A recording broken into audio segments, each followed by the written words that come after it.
All right. I'll take the physical challenge.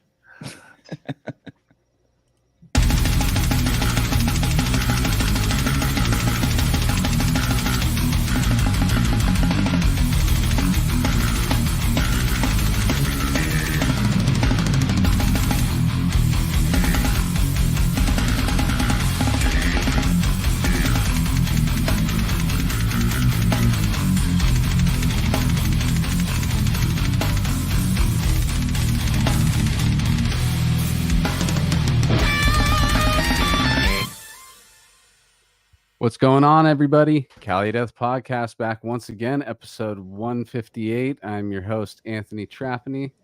As always, I'm joined by a couple of resident homies. I got Casey Howard and Joel Horner with me tonight. What up, y'all? What up? And we got a part 2 episode once again for you guys. We got Xoth coming back. Got the full lineup. How you guys doing? Good. Hello. Thank you for having us. Good. Thanks for having us on.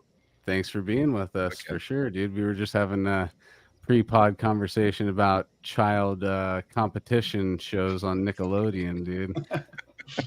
Wild and Crazy Kids was a name that I remember, but I don't remember watching it. Like, I remember Double Dare. The intro just going, well, Wild and Crazy Kids. That's all I remember. That's like literally, I forget who the host was. Was it the guy that's like on Saturday Night Live now? I forget his fucking name. I remember one of the names was Omar Gooding. Omar, yeah. And then I feel like one of the other hosts was named Donnie. Okay. And there was a girl, I can't remember what her name was, but if I remember correctly, there were 3 teams, right? It was like, I might just be making this up now, I don't know, but it was like 3 neon colors, right? It was like neon pink, neon green, and neon yellow or something like that. And it was like Field Day meets Double Dare. What's Field Day, though? They would have all these little games and competitions. I don't know. I haven't seen it in so long. You have to see for yourself.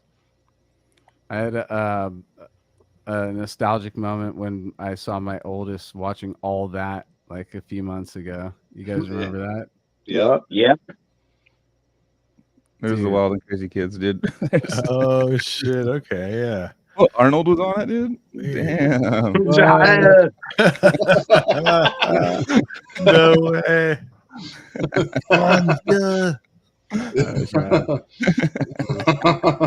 Yeah, dude, watching all that was pretty crazy because having teenage kids doing sketch comedy was kind of a bold move too, especially when you really watch like a few episodes. The difference between the them and like SNL or In Living Color or something like that, they expanded more with the characters, but all that seemed to be like the same characters over and over and over again. They didn't kind of like build new characters. But what am I doing?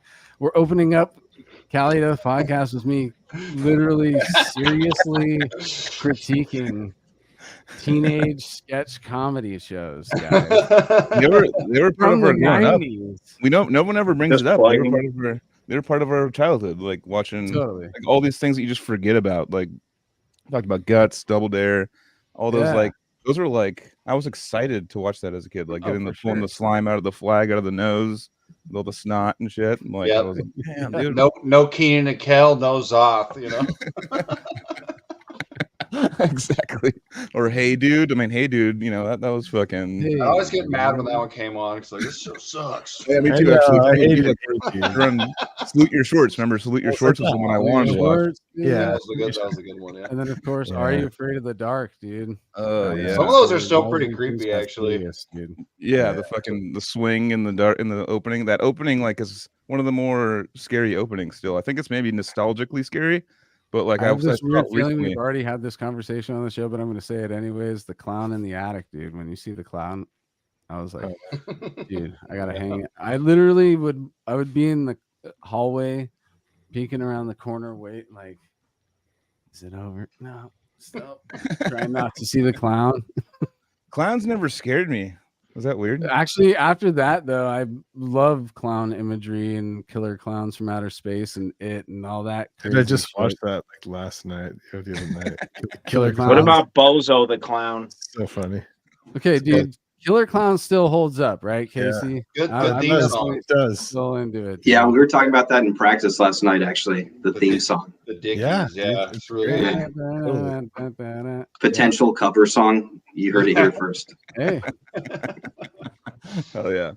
I definitely think that one holds up. I know I already said that, but that's one that I was like, because you watch old movies or listen to old songs that you remember being into, and sometimes it comes up short. You're disappointed. You're not in the same headspace you used to be, so it doesn't connect with you. But then you watch something old like that, and same thing with like Gremlins or something like that. I still have that nostalgic connection to those things. So those movies somehow embedded themselves in us when we watched them when we were young, you know, something about them.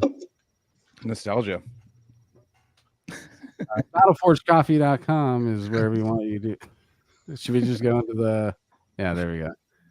These are the homies. I say it every episode, but we want you guys to hit them up for your coffee. We know we all drink coffee. Most of us do.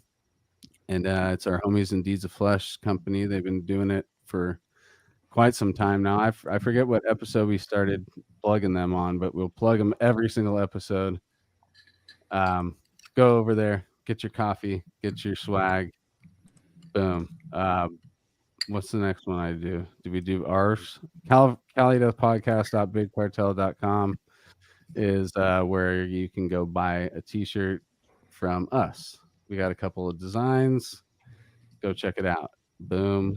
And then generatorrehearsalstudios.com is where you can go do what I'm doing in a room.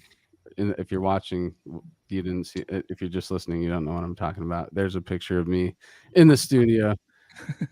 And then, yeah, go hang out there. Go jam there. Go record there. SoCal area. Xoth, where can everybody for all your situations, merch, and news and information? Where do we go? Xoth.bandcamp.com for all the music and merch.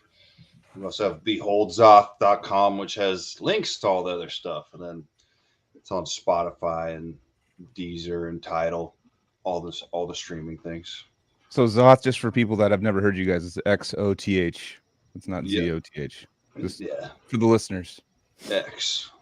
Yeah, and if you're tuning in for the first time and don't know who this band is, go back to part 1.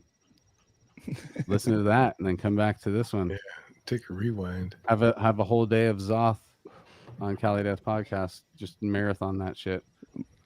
My quick rewind with them is just I remember seeing Joseph was like, this band Xoth's playing Santa Cruz. They're fucking sick. Come check it out. And I was like, work night. And I was like, fuck. Okay, well, I'll check it out. And I went there and I was like, what the fuck? I was completely just like so entertained. Just like battle solos, Tyler's intros were fucking like, they were funny and thick. They're like a cool mixture of that. It was like, and just the battle solos for me being, playing guitar, I'm just like, Jesus, fucking these are Berkeley musicians. What the fuck is all this going on? I was like completely blown away. Yeah, I'm sure. Also, too, actually, I wanted to get in for any of you guys. I know Tyler, you teach lessons, right? Can people get a hold of you for that? Yep. Yeah, Ben and I both teach lessons. Yeah. Okay. How do we get a hold of you for that? You can go to my, you can email me, tylersturgillmusic@gmail.com. You can go to my Instagram, which is They Live We Shred. And then my official website is tylersturgillmusic.wixsite.com/lessons. And then there's a bunch of information and a questionnaire on there you could fill out. Oh, yeah. Yeah. Awesome. And then I got you just look up Speed Chopper Bass on Instagram or YouTube or Facebook, and my website speedchopperbase.com. That's the official name of my technique. So hell yeah. Speed That's Chopper. Awesome. Nice. And these guys are very like above and beyond proficient in their instruments, and I will 1,000% vouch for that. So if you want some legit lessons, I'd fucking hit them up for sure. Ben, explain this speed chopper technique to me, dude. Yeah. I'm already intrigued when you said that. It's 16 notes with my thumb. Yeah, it's just like you're grinding like just the whole time. I remember seeing you while you were playing, and you were just like, just fucking. It's like playing like it was crazy, dude. I was like, is it like this? Okay, it's okay. Yeah. So you make just a little like that. pick. Okay. Yeah, it's just a pick. You can see on my thumb where it hits. Yeah. Say, I messed up on your nail. Yeah.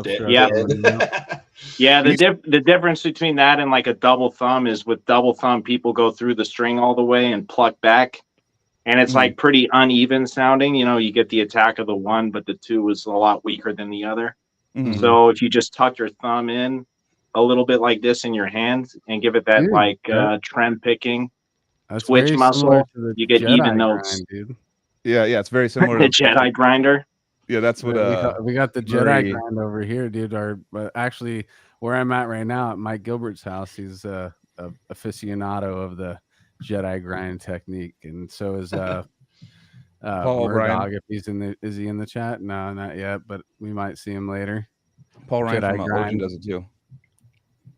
Oh that's dude. And it's that turned in. It's like, yeah, they just like it's like when they go like hyper super trem picking, they just turn in their wrist and just go in. It supposedly saves the wrist for them and allows them to go faster. But what'd you call it? The speed chop? The speed chopper technique. Dude, the speed registered trademark. If you think about it, it's like you're chopping a cucumber like super fast, like. Yeah, pretty much. I'm a chef. Okay. Dirty one. I'll give you salmonella. So nasty. Oh man. Speaking of, I didn't know if we were supposed to talk about this or not because I don't know if it's because of something that happened. But Ben, you have lost like 50 pounds since the last podcast. So what changes did you make? I mean, more. Probably more. It's salmonella, dude. Salmonella. Yeah, salmonella. Yeah, for sure. No, I was just fasting like crazy. I don't know. I got in the habit of fasting, and then I started hiking and climbing like pretty intense, like every week over the summer, and I just pretty much vanished. So, God, dude. Now I'm looking good. I can wear nice outfits like this, Yeah, it's awesome, dude. Without looking like a balloon.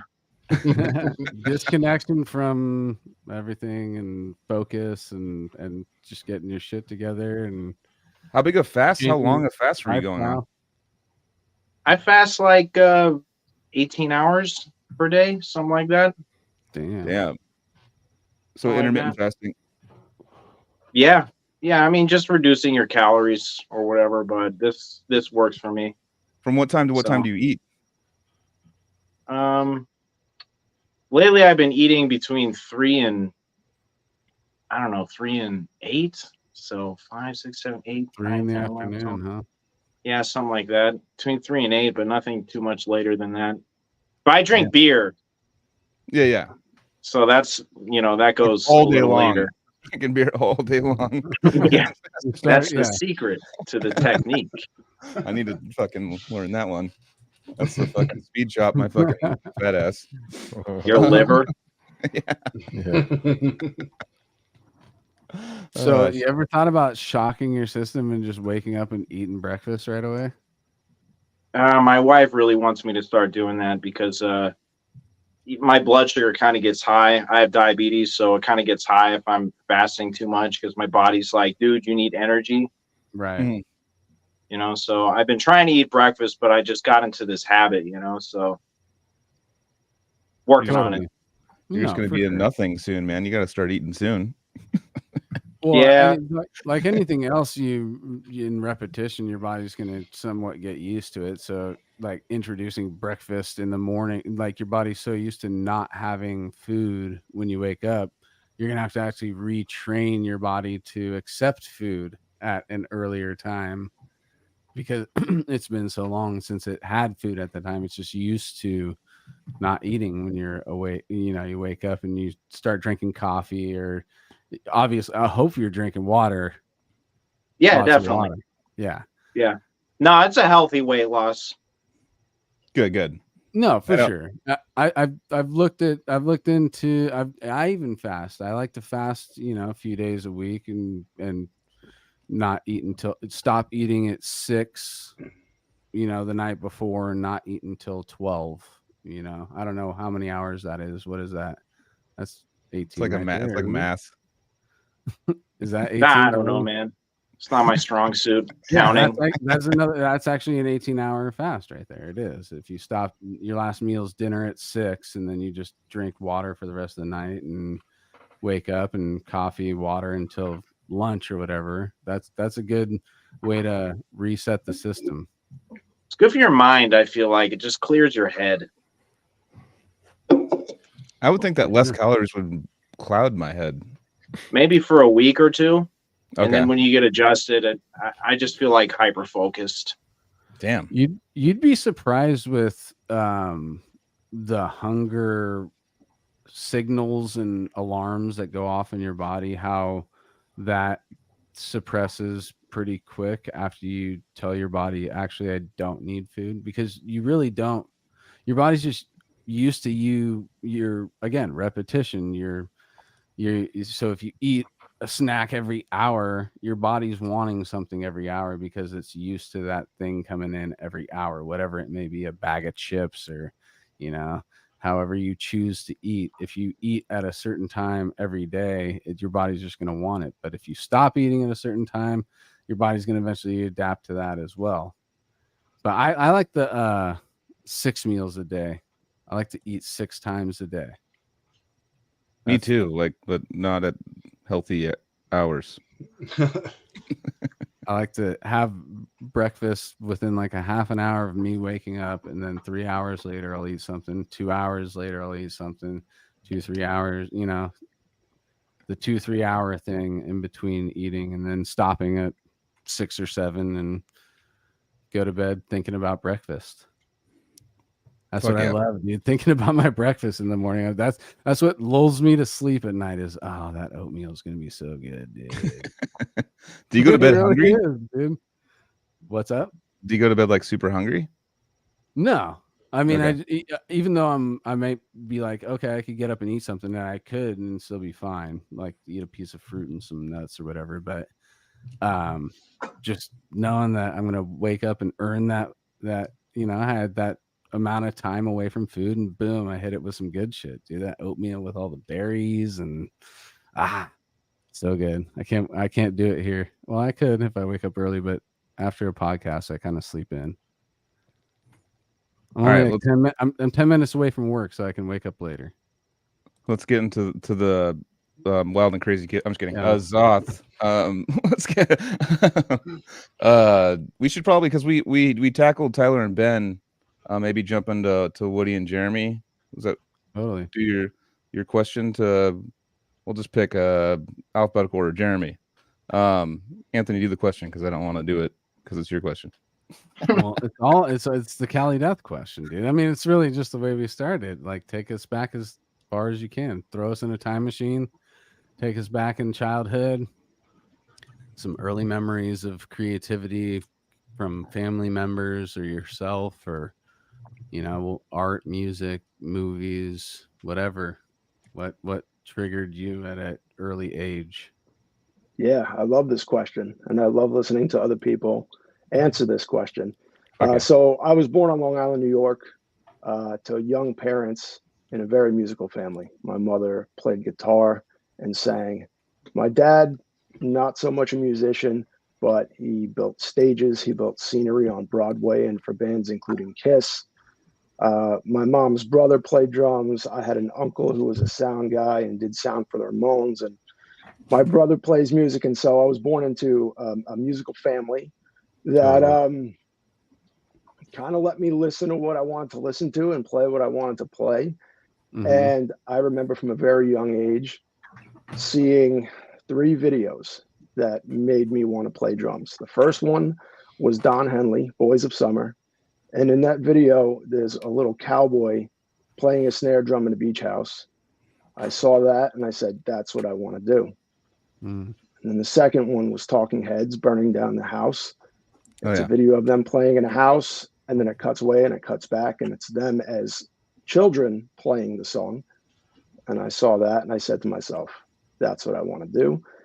And then I saw the video for Van Halen Jump, and I saw the huge drum set, the 2 kick drums, the excess, the huge sound, just everything that arena rock was in the 80s. And I said, that's what I want to do. And dude, wasn't MTV so influential for us that got to experience MTV in the beginning? You know, those music videos were literally kind of what shaped us if we watched that shit all the time, you know? Yeah, and this is at a really young age. This is like probably 2 or 3 years old, if I had to guess. And there were other ones too. I remember seeing Def Leppard, Rock of Ages, Genesis, Land of Confusion, which is a crazy video. Still holds up today. If you haven't seen it, I highly recommend it. But creepy. Yeah, that gave me the visual aspect of music that before MTV, I can only imagine how are you going to see a band unless it was in very short snippets on shows that were like mass marketed big shows. But yeah, that's kind of where it started, me wanting to do that. And I was pulling pots and pans out and hitting them with spoons and that sort of thing that you hear people who have been playing drums from a young age, that thing that they do. And then my uncle, who was the sound guy for the Ramones, my uncle Michael, tried to make me a guitarist. He got me a scaled down Frankenstrat for Christmas, like when I was 3 or 4 years old. And I just wasn't having it. And I think he eventually took it back. And then my dad was working for Samson at the time, and he brought home a pad and a pair of sticks, and I was just hooked. So there was that. And then shortly after that, practice pads, and it was on from there. You said so your dad did stages for Kiss, and I remember I was wearing this shirt. I mean, the odds? Yeah. They just played their last show, didn't they? I mean, last show, quote unquote, last show. They're going to be avatars now. Yeah, I know, right? They're going to be holograms now. Yeah. That's I never believed last tour when they say it. I mean, Ozzy's going back out on tour, and it's always the last. You gotta tour, have like 20 last tours. I know. Yeah. This money runs out, and they're like, all right, one more last tour. It's just their first last tour. That's all. Oh, Kiss has done like farewell. 5. Yeah, they've done like Kiss has done like 5 like farewells, haven't they? Oh, really? Like tours. Like a it's lot, always yeah. Yeah, it's like when the Avatar tickets don't sell, they'll have their corpses out like puppets on strings. There was a video on their last show that I think it was like in New York or something, and it had Gene Simmons like strapped in to like this like thing that was coming down. He was like completely strapped in because they didn't trust his balance on it. They're just like, all right, dude, we're gonna hold you up and just hit the bass. But you know, I personally wasn't. I bought this shirt because we always make piss jokes, but at the same time, man, that's like probably one of the most brought up influences for certain generations of people. And for me, I just don't like Gene Simmons as a human. Like, but he just seems like he copyrights everything. He's like suing everyone, and he's always like giving interviewers hard times and shit. And I'm just like, I've always been like not a big fan of his personality, but what his influence is monumental for so much music that's come out. It's one of my favorite bands. Shit. Pissed. Yeah. Well, that's awesome, dude. So you got pots and pans, got the, when did you start jamming with other humans and stuff? Oh man. Probably when I was like kind of skipping, dude. I think that's skipping because we haven't even gotten to a drum set yet. Yeah, we haven't. Okay. All right. Let's not skip, dude. Roll it back. Yeah, dude. The DeLorean can only make a few jumps during the podcast, dude. Yeah, dude. So when you're hitting the pots and pans and shit, tell us about the first drum set. How is it acquired? Is it a present from the parents? Did you have to save up money to get it? How did that work? So my mom's brother kept a drum set in our garage because he couldn't have it in his house. And this started, started keeping it there when I was probably 5 or 6 years old. I had a practice pad kit that I played pretty much exclusively for the first year or two. And then he left it in the garage and I just started setting it up and playing it. And it was an old 70s, not even sure, just piece of crap set with a kick drum, a snare drum, one rack tom, and then a floor tom that, if I remember correctly, I was using that as a snare stand because I didn't have a snare stand. So I just put the snare on top of the floor tom and it made sense to me at the time. And then the cymbals were just, you know, whatever was around. There were actually a few Peisty 400 series cymbals, which now are pretty desirable, but at the time they seemed pretty beginner level to me. And I remember going into music stores and playing zildjian cymbals and stuff and just dreaming like one day I'll have the good stuff. But yeah, it was a total beater. And then it was a Franken kit. You want to put more and more stuff on it so that it looks like Alex Van Halen's kit, or later it looks like Lars Ulrich's kit or Nick Menz's kit. So you get a crappy CB bass drum somewhere or something like that. You get another tom, you get another pedal that's different from another pedal, and it just grows and grows and grows, and you never really want to take anything off. Also, there were rototoms, and that began my lifelong love of rototoms, which continues today and can be heard on the new album. Can you explain real quick for people that don't play drums, like the difference of, you know, regular tom versus roto? Yeah, so a regular tom, for example, usually has two heads, unless it has just a top head, which is usually called a concert tom. Roto tom has one head, but basically it's set up in such a way where the piece of hardware that it's mounted off of, as you rotate it, it increases the pitch. Okay. Trippy. Okay, cool. And it has a very distinct sound. Most famously known by Remo. Those are the rototoms that I've always played. There are a few other brands that make them as well. It's one of those things that if you're not familiar with them, you might not get it right away until you hear it. And then you hear it and say, oh yeah. And then when you hear it in songs, what's like, a good okay, what's a good like popular song that would have some rototom shit in it that people would recognize? Can you zoom in? Who is kind of famous for using rototoms in more popular music? Sometimes it's hard to differentiate. It's tricky because sometimes rototoms can sound a little like timbales or small concert toms, and maybe Casey can help me out on this one. But Alex Van Halen, even though he played what are called octobans, which are kind of the opposite, they're these long, skinny drums that have some of the same qualities because they're so small. Cool. But Alex Van Halen, even Neil Peart, Rush, Stuart Copeland, Police, at some point in time, they all had these smaller toms that accompanied their larger, more standard conventional toms. And they're typically played in a certain way. They're very much an accessory drum, and maybe only appear a few times in a song or not even at all. Yeah.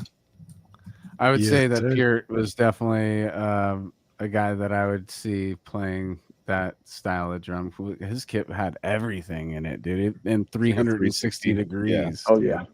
Oh yeah. Bosio? Terry Bosio, did he play those? Bosio? Oh yeah. Bosio's got I'm sure he did at some point. Yeah. He had so many crazy kits and so much weird stuff that some of it I couldn't even identify. Yeah, probably like a rain stick. Yeah. Have you seen those complete drum kits of like rototom drum sets, and they have the kick drums up on the stands and everything? You've seen those videos and stuff. Those are crazy. I want one. Like a roto kick drum. Yeah. Yeah. Yeah. Pretty cool. So rototom probably has more attack then, right? It's like less low end, more. Yeah. It's like all attack. Basically, yeah. Okay. Yeah, I'm hearing like a Peart solo in my head, and I'm like, I think that those are rotos right there. Whatever I'm hearing, I'm hearing part of his solo right now. I'm like, I think those are the rotos. Well, he used like everything, like whatever they're called, octotoms, octobans, and also like the rotos and all kinds of weird, like kind of used everything. So it was But yeah. So you had the Franken kit. On the Franken kit, what's the type of stuff you would sit down and be able to actually play on the Franken kit? Well, in the beginning, it was just whatever. It was, like I said, Don Henley songs, or my parents were super into Fleetwood Mac, so it was stuff like that. This is before discovering metal. This is when I was like, I hadn't even been put on to thrash or anything like that. So it was pieces of things, I'll try to play a Van Halen part, and I couldn't even tell you what it was. It was more playing than learning and practicing. And it's just something about being able to hit the drums that felt really good, as opposed to like actually piecing something together and having the attention span to do that at 5 years old or 6 years old. Yeah, I'm pretty jealous because I remember when I was a kid, I was, given the option, had the whole, my dad was, playing music and stuff. And he was like, so, what instrument do you want to play? And I'm like, drums. And he's all, go fuck yourself. And then anything else besides that, because of where we were living and stuff. And, but for me, and I think other guitar players and bass players and stuff, like it's a never ending, like gear whore, like mission of finding different things to like change your tone and all these things. And it seems like, for like building a Franken kit sounds so much fun. You could just like add, like find a new drum or find a new section you can put in there and stuff like that you can add to it. Obviously you have to take into account touring, and you don't want to have like a fucking a 3-hour setup or anything, but that's something that's like that, that's the inner, it's the same thing with guitar players is what I'm kind of getting at. It's like it's like, oh, we have a great tone, but like after, I don't know, 6 months, we're like, it can be better, or like there's this new thing that sounds sick I heard online, or so, or something, and you just want to like change constantly, whereas you kind of have like a Rector set with I just want to say a Rector, but there's an alternate Joel timeline where you did play drums, and then you and your dad became like a sick rhythm section that went on tour with like 20 different bands, and that was your deal for the rest of your life, you and your dad. I mean, I've always kind of like the Horner Bros. Rhythm, I've always like, I still just like bro with your dad. I just drum on shit all the time, and I'm obviously terrible, but I like, it's something I've always like wanted to do, but I'm almost like, I'm 39 now, I can't just start playing drums now. Like, I don't know, it's like, it just seems kind of too late. You can. I know, but then you got the whole setup and stuff. And you shouldn't encourage it. It's too late for him. Don't encourage it. Real quick, Jeremy, from our friend Ian McDonald at Sick Drummer Magazine, he wants you to check your FB Messenger. Probably a nice message about your work on the new record, dude, because he just heard it and wants to talk to you. So sounds. Cool. Thanks, either that or he's gonna be like, your shit fucking sucks, dude. No, I'm just talking shit. Quit now. Oh man, no, that's. Hey, I wanted to say, the other cool thing about putting together a Franken kit when you're that age and you don't have any money is like upgrading one little piece at a time. Oh, totally. And you're just trying to, Casey, I know you can appreciate this. It's like you get one cymbal and it's like mid-level and everything else is crap, but that one cymbal sounds so good and it becomes your favorite cymbal. And then maybe you get a better snare, or you get a better this or better that. Yep. And it's just this thing that that goes on and on for years as you're a kid, and you're just trying to make it better and better and better until you can afford your own uniform, decent kit. So that's like another thing that, totally. Would that influence your style? Like, cause I mean, that can influence your style. Let's say you have like a certain cymbal you like and a certain drum or something you like, and you kind of like focus, like, I want to hit those the most. And it kind of pushes your style into like more of tom heavy versus like cymbal heavy, or like, what do you think, Katie? Yeah, I've always been into cymbals, and now my style is based around cymbal work, and it was that way even back then on that particular kit. I had a lot of cymbals at my disposal, and I had less actual drums. That's another thing that had me gravitate towards the rototoms, because there were 3 of them. It's like quantity over quality sort of thing, but also you can just turn them and make them super high pitched, or you could turn them down, or you can hit it and then turn it, and then it kind of like increases the pitch. And Yeah, I would say just having a lot of cymbals in general and having relatively few drums shaped my style in a lot of ways. Definitely. So let's rewind again and let's get we're on the Franken kit. We're learning songs. What age is that? That's 5 to 10, basically. Okay, Jesus. So within that 5 years, like talk about like the progression towards being 10, and like obviously you're not going to really be passing music back and forth with your 6-7-year-old friends and stuff like that, but when did you start to build relationships with people where they had like similar tastes in music and you guys started passing music? So here's the thing. I don't have any older siblings, but we had a very close family friend who was 7 years older than me, and he wasn't a musician, but he was doing the Columbia Records Club thing.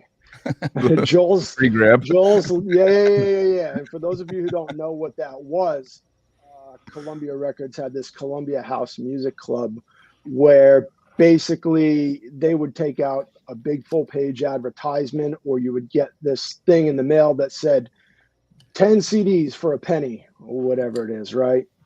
And they were, oh wow, that was a big sell line.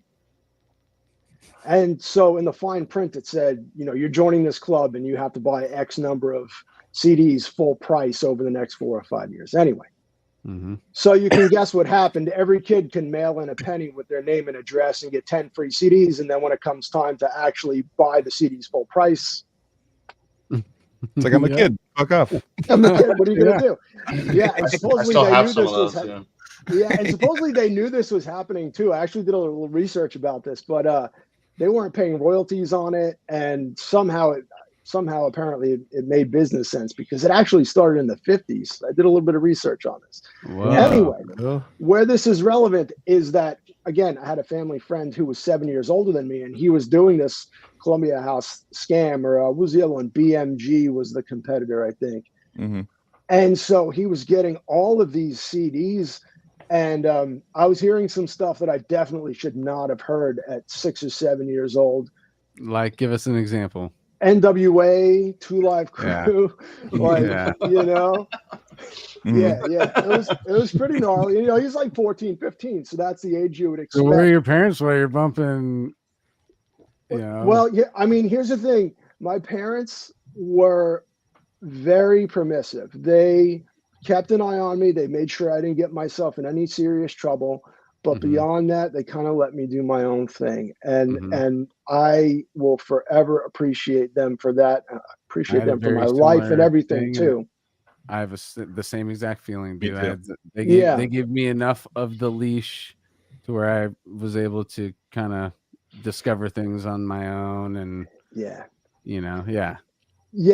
so they just kind of let me do my own thing. And it's like, if I don't hear it, they'll ignore it, sort of thing. Where I'm going with this is that Chris, my family friend, who was like an older brother to me, one day put on Injustice for All for me. And I was probably like 7 years old, and I'll never forget it. That changed my life in one night. And from that point on, I was like, this is what I want to do. I want to be a metal drummer. And then from then on, I started taking lessons, and I was just playing with every bit of spare time after school and on the weekends that I had. That's awesome, man. Yeah, Metallica has turned the page for a lot of people. Me too. My brother just gave me a tape, and just like, it was the Black Album, but I was like in junior high. I was like, check this out. And Suffocation was on the other side. He's like, start with this, then just go to the back and check out Suffocation. But if you were to transcribe 158 episodes of this show, the word Metallica comes up hundreds of times, dude. Yeah. It's amazing how much. Which real quick though, Metallica has done a lot of great things in their career, but one thing they haven't done is beat Cryptopsy to Saudi Arabia, dude. What the fuck? Oh, yeah, I see that. Shout out to Cryptopsy on that shit, dude. That's fucking crazy. They played in. I mean, they haven't played Antarctica though. Cryptopsy. I know, but dude, I mean, they hit a spot that Metallica hasn't, and they're the band that hits every fucking spot. You know. I can't believe they let Cryptopsy in, and we're like, nah, the Metallica or something. You know, it's like for like such a strict kind of lifestyle they have over there. They're like, yeah, Cryptopsy's chill, but like, not Metallica, dude. That's too one hell of a promoter. Yeah, I know, right? Yeah, no, definitely. Right. Damn, that's Pat crazy. on the back to that guy. Yeah. I know, right? But yeah. Another thing. Wait, I'm gonna bring up Ian one more time. I don't know, Jeremy, just to let you know, you've been added to the Sick Drummer magazine favorite drumming albums of 2023. Killer. It says just remember that. Remember that. No, it's because URL. of Jeremy. It's not because of us, dude. It's because of Jeremy. Awesome. Yeah, dude. That'd be silly. Thank you. Yeah. No, we're definitely gonna get in the new album. After we do all the timelines and stuff, I definitely have a lot to say about it. Yeah. But we're gonna dig into Woody as well. But all right, so Jeremy, let's do a little. You're now an adolescent, still playing drums, obviously. Now you talk about your first introductions to extreme metal and stuff like that. You know. Yeah. So like the next 5 years of me playing Metallica and Megadeth and getting into Anthrax and all the classic thrash bands. Saw Metallica when, what was it? I think it was 1992. And I think I was 9 years old. My parents let me go with my uncle on the Black Album tour, believe it or not. And just that was 3 or 4 years of just obsession with Metallica. Anyway. So I'm probably 12, maybe 13 years old, and I have a friend in school that's a couple of years older than me, and he makes me a cassette tape. And on one side is Deicide Legion, and on the other side is Morbid Angel Domination. Mm-hmm. Wow. And so you can imagine which side I gravitated towards. It was another moment of, this is what I want to do, and this is it, you know, like this is it, hearing Pete Sandoval, and then just getting obsessed with the blast beat and just playing faster and trying to decipher it, you know, like we just talked about MTV, but for extreme metal at that time in the 90s, there were not a lot of places to see what these guys were doing unless you could go to a show. And at that point, I would start going to shows when I was 14 or 15, but you had to kind of figure it out on your own. And so did you ever have any discoveries from Beavis and Butthead? Yeah. And I'm trying to think of what year God of Emptiness was on there. But you know what it was? I might have heard that before I actually got the cassette tape dubbed for me, but because it was a slower song and it wasn't as extreme and over the top, I might have just missed it, you know, and there were other things that I just didn't compute at the time, you know. I needed a point of entry, which I feel like that album was a good point of entry. Just because it had so much hype behind it, and it was somewhat more accessible as an extreme album. Mm-hmm. So then it became all about Morbid Angel. I became obsessed with Pete Sandoval and just going through all of their albums, much the way I did with Metallica, and getting into Covenant. And that was, you know, just listening to that album straight for like a year and trying to pick it apart. And that's how you learned your technique for extreme drumming, was just listening and trying to replicate. I was just trying to comprehend it, right? By that point, I had a friend or two I had one friend, Colin in particular, who was also a metal drummer, and we're trying to figure this out. You know, you get you see a music video, and I came back around to probably God of Emptiness or Where the Slime Live, and I'm trying to pick out what he's doing, but you can't really do it. And then, so it's just guessing. It wasn't until I started going to shows when I was 15 or 16 years old and being the kid that's like punishing Kevin Talley or Bill Toley or whoever at a show, and trying to figure out how they do what they do and just watching. Were you going with the same dude who made you the mixtapes? to those shows? No, we never actually went. We never actually went to a show together. It wasn't really until I started playing in bands and had a friend with a car, really, because on Long Island there were some shows, but you had to get there, and there was a lot more stuff happening in the city. And when I was 14 years old, I wasn't quite at the age where I was ready to jump on the Long Island Railroad and go into the city. But by the time I was 16, started going into the city and seeing shows, and then started playing shows that year. What was like the commute to a show for you? Take us down that. And so into the city, I grew up in a town called Lindenhurst, which is in Suffolk County on the South Shore. It's about 45 minutes east of Queens. So you jump on the Long Island Railroad, which is basically goes east to west. It goes north and south too, but Long Island runs very east to west. So there are these 3 lines that run east to west. I'm on the South Shore, and you take the train to Jamaica. And nobody wants to change at Jamaica because you might get mugged, but sometimes you have to change at Jamaica. And then eventually you find your way to Penn Station. And from there, you're either getting on a connecting train or you are just hoofing it a couple of blocks if it's in Manhattan, in that area. And that's what the commute looks like. And then when the show gets out, you're jumping on a train super late. And I don't know about now, but in those days, if you missed, I forget what time it was, like the 1 a.m., 1:30 a.m., you might have to wait until 2 or 3 or 4. So damn. yeah, like I remember those being some really late nights, and you're in mosh pits and stuff, 15, 16 years old, you're sweaty and you stink and you're exhausted, and you got to be up for school in the morning, and it's like 2 o'clock in the morning, and you haven't drank a drop, but you're just wasted, if you know what I mean. Yeah. You still have to go all the way home, and then you got to get home, like that sort of thing. Where staying out that late became a thing as I'm 16, 17, 18. And yeah, you could do that when you're that age and the body bounces back. In hindsight, that exhaustion was totally worth it though, right? Oh, 1,000%. I wouldn't trade it for the world. See, you can't look back on like being too fucked up and drunk because you're talking about not drinking a drop, but being wasted.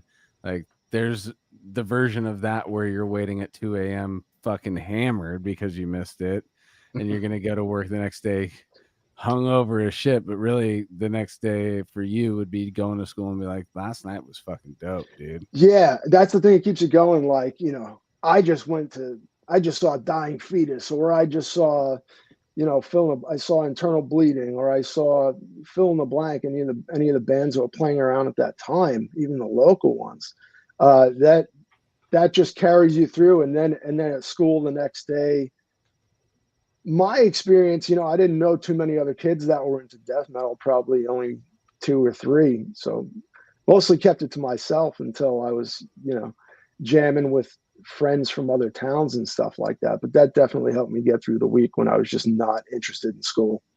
Quick shout out to people, and especially in our town, it was a little different because there was no subway or no train. There was kind of, you could get to a show from Santa Cruz and get to a SF show, but the older friends that would drive, because that was like my gateway to get to the show. So like the fact that I had the friend that was like, I'll drive, and I'd be like, what the fuck? Okay, I get to go to the show now. If I didn't have that, it'd be like, I mean, I would never do it, but a taxi would be like $200 probably to go to a show, So that was, I mean, it was a little sketchy getting home sometimes, but well, but that's what's crazy is that there's people in Santa Cruz that weren't part of your, or our friend bubble down there that, so basically what I'm saying is be lucky that we came across enough people that were like-minded to where an option of somebody driving to the Bay was open to you because of the people that you knew. The poorer person that got into it that was old enough to drive, I was like, well, you're the only option, so I guess we'll give you $5 for gas or something because we're broke, and hopefully we can make it there. But the back seat, not enough seatbelts for everybody, probably. Oh man, I remember because the Pound we go to all the time, and there was like made so many mistakes because it was right out Hunters Point, and that's like literally there's documentaries about people that go missing there, and like it's like one of the hardest places in the United States. Yeah, and like there'd be like let's go get some Taco Bell after, and there'd be a guy with a machine gun or a assault rifle like as the security at the drive-through, and I'd be like, is this a chill spot? What's going on? Should we get the fuck out of here? But yeah, no, that was shout out to the people that had to take. It's like when you have a truck, you're the only friend that has the truck, and it's like, all right, you got to help everyone fucking move now because you got the truck. It's like shout out to those people that got fucked over. I'm gonna keep it in the weeds for one more second right now about the pound because shout out to listener and old friend of the Severed Dudes. He's a customer at the shop now too. His name's Paul Frizz, and he had told me the last time he was at the shop that he went to the pound and checked it out because now it's a nursery or whatever.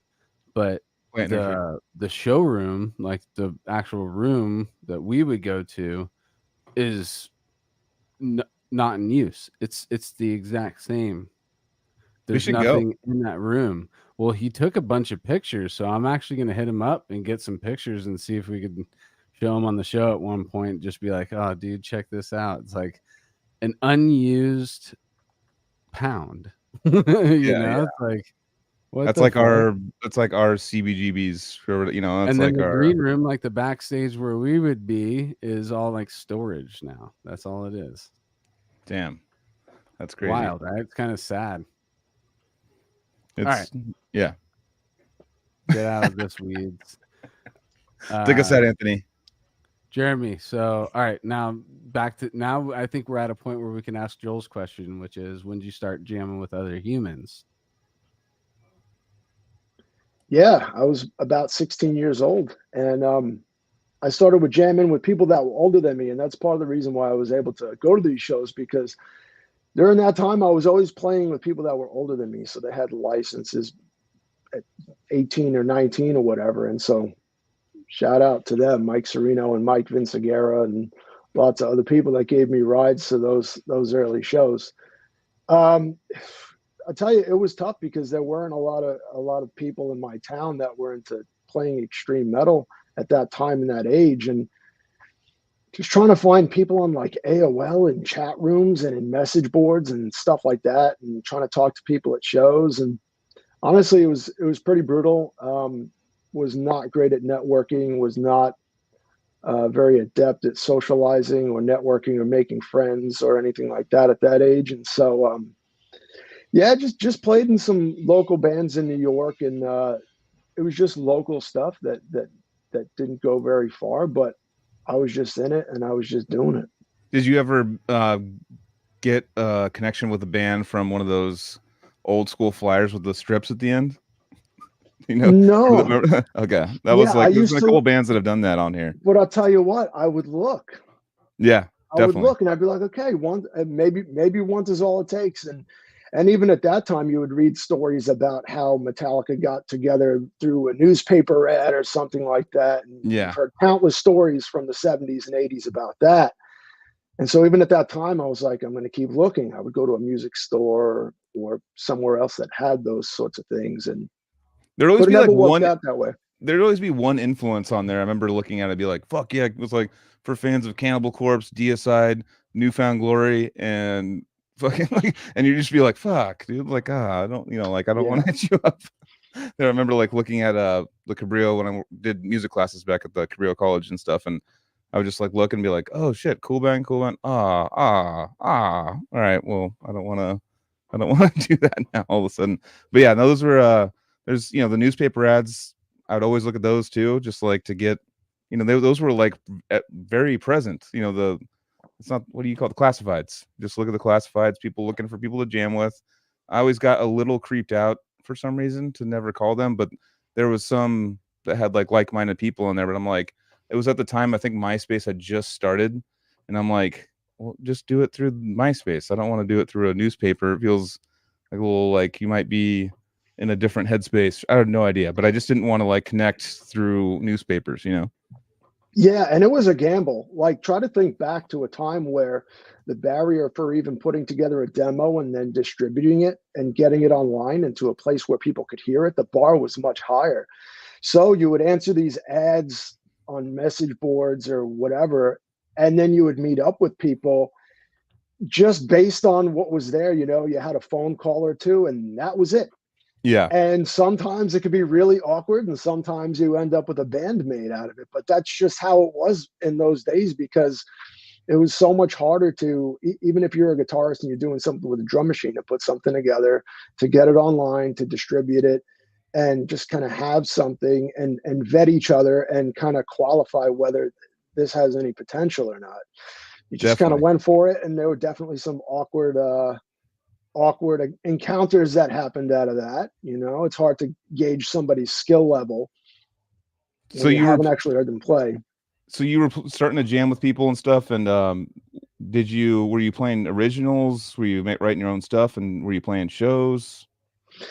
Yeah, I mean, like mostly originals. There were covers here and there. You know, Sepultura and Nailbomb and Pantera and all of that sort of stuff, and a little bit of death metal, a little bit of thrash. I always maintained a love for all of it. You know, even the '80s stuff and the hard rock and some of the glam and all that stuff. I never really dropped that stuff, but playing a little bit of covers, mostly originals, and playing local shows here and there. And then like Lemoore was the big venue in Brooklyn, the famous Lemoore, where so many huge bands got their start and became big.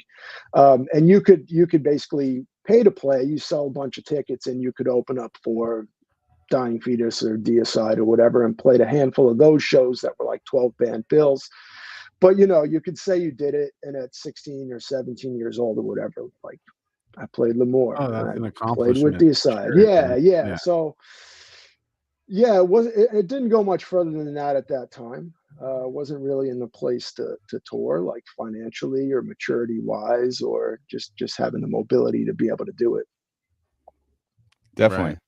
So I guess from here, I mean, so you jam with a bunch of bands, East Coast. So when did you, so Xoth is in Seattle, or are you still on the East Coast? No, Seattle. I've been in Seattle since 2010. Yeah. Sick. Okay. Yeah. So to fast forward, the first band that I played in that really had any sort of notoriety was Lecherous Nocturne. Oh yeah. They were based out of South Carolina. Yeah. And this is kind of like the fork in the road as far as my drumming and as far as like really taking this seriously, because those guys were monster players, eat, sleep, and breathe it, were very dedicated to the craft. And joining that band was crazy. Like that was the point at which I started playing a left-handed kit. If you can imagine, I played a right-handed kit my whole life. Switch over? Okay, Casey's going to get this, and I'm going to try to explain this in a way that non-drummers can understand. Thank you. All right. I am a non-drummer, so please. Deep breath. Okay, so most right-handed drummers lead with their right hand. Right, left, right, left. And their right hand leading rudiments are much stronger. And the way that a right-handed kit is set up, you are more often playing from left to right. You think about the way it's set up: snare drum, tom, floor. You're going left to right. You lead with your right, you move towards your right. However, I grew up playing a right-handed kit, but leading left naturally. Okay. So I know Casey gets it. I don't know. Are you still with me, Joel? Do you get it? Yes. Okay. Basically, it's a very inefficient way to get around the kit, and you're creating many mechanical disadvantages for yourself. So my left leading stuff is way faster than my right leading stuff, and I'm playing in bands where I can get away with it. There's enough headroom, but with Lecherous, that's where the rubber met the road, so to speak. And it's 250, and there's no breathing room, there's no headroom. And like, I just kind of. I have a quick question. Sorry to cut you off. Yeah. I have a quick question. When you lead with your left, are you also now playing the kick drum with your left leg? Is the kick pedal on the left leg traditionally, if you're playing left-handed? Usually, if you lead with your left hand, you also lead with your left foot. Okay. And vice versa. If you're right-handed, you lead with your right hand, you lead with your right foot. With me, it's always been a little bit mixed. Crisscross. It's the easiest way to explain it.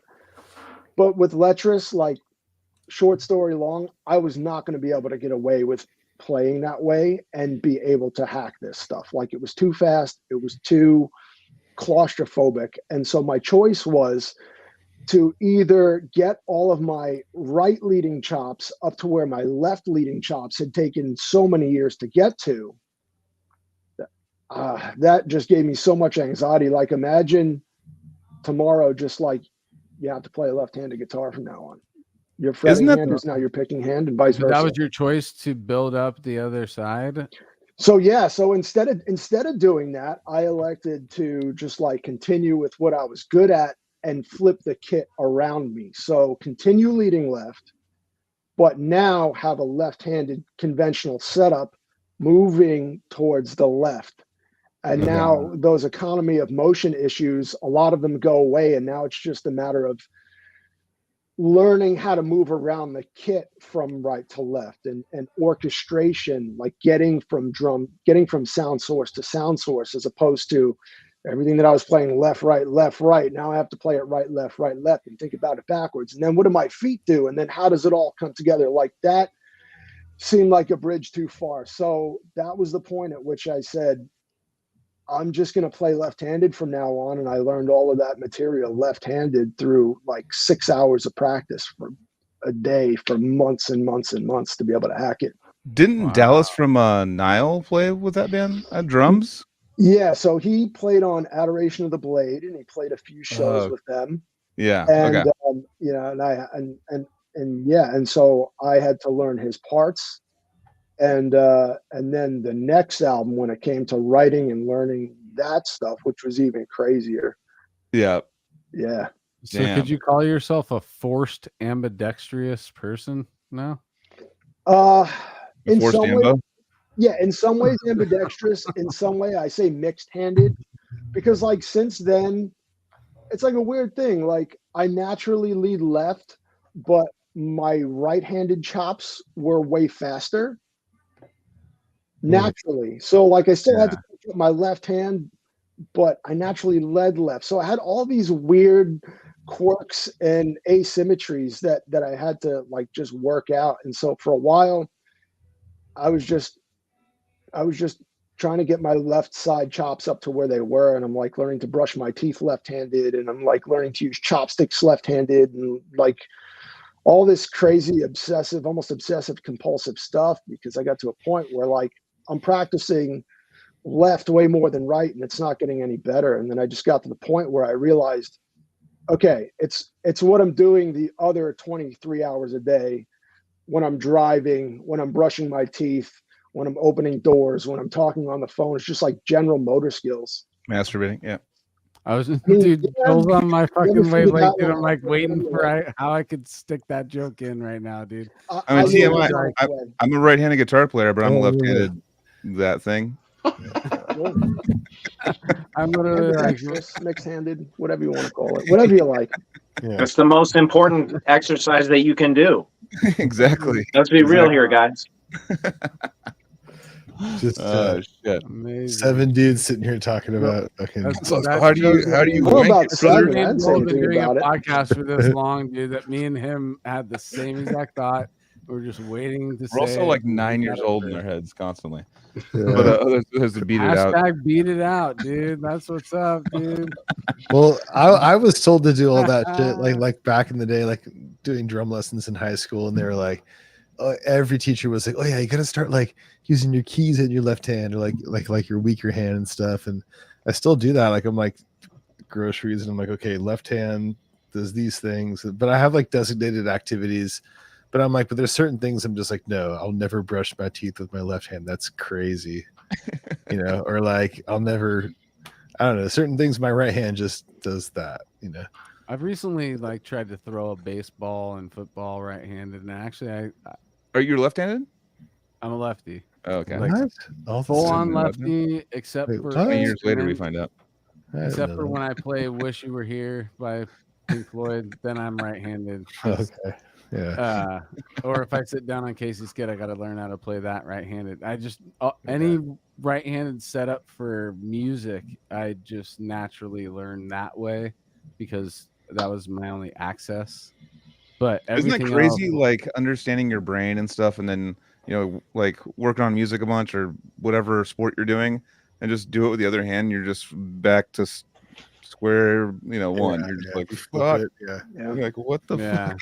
You're like a child again playing guitar. You're like, whoa, this is like completely like, and like I can do it with the other hand. I don't understand. Like, okay, here's this. All right, this one's like, it's like like completely.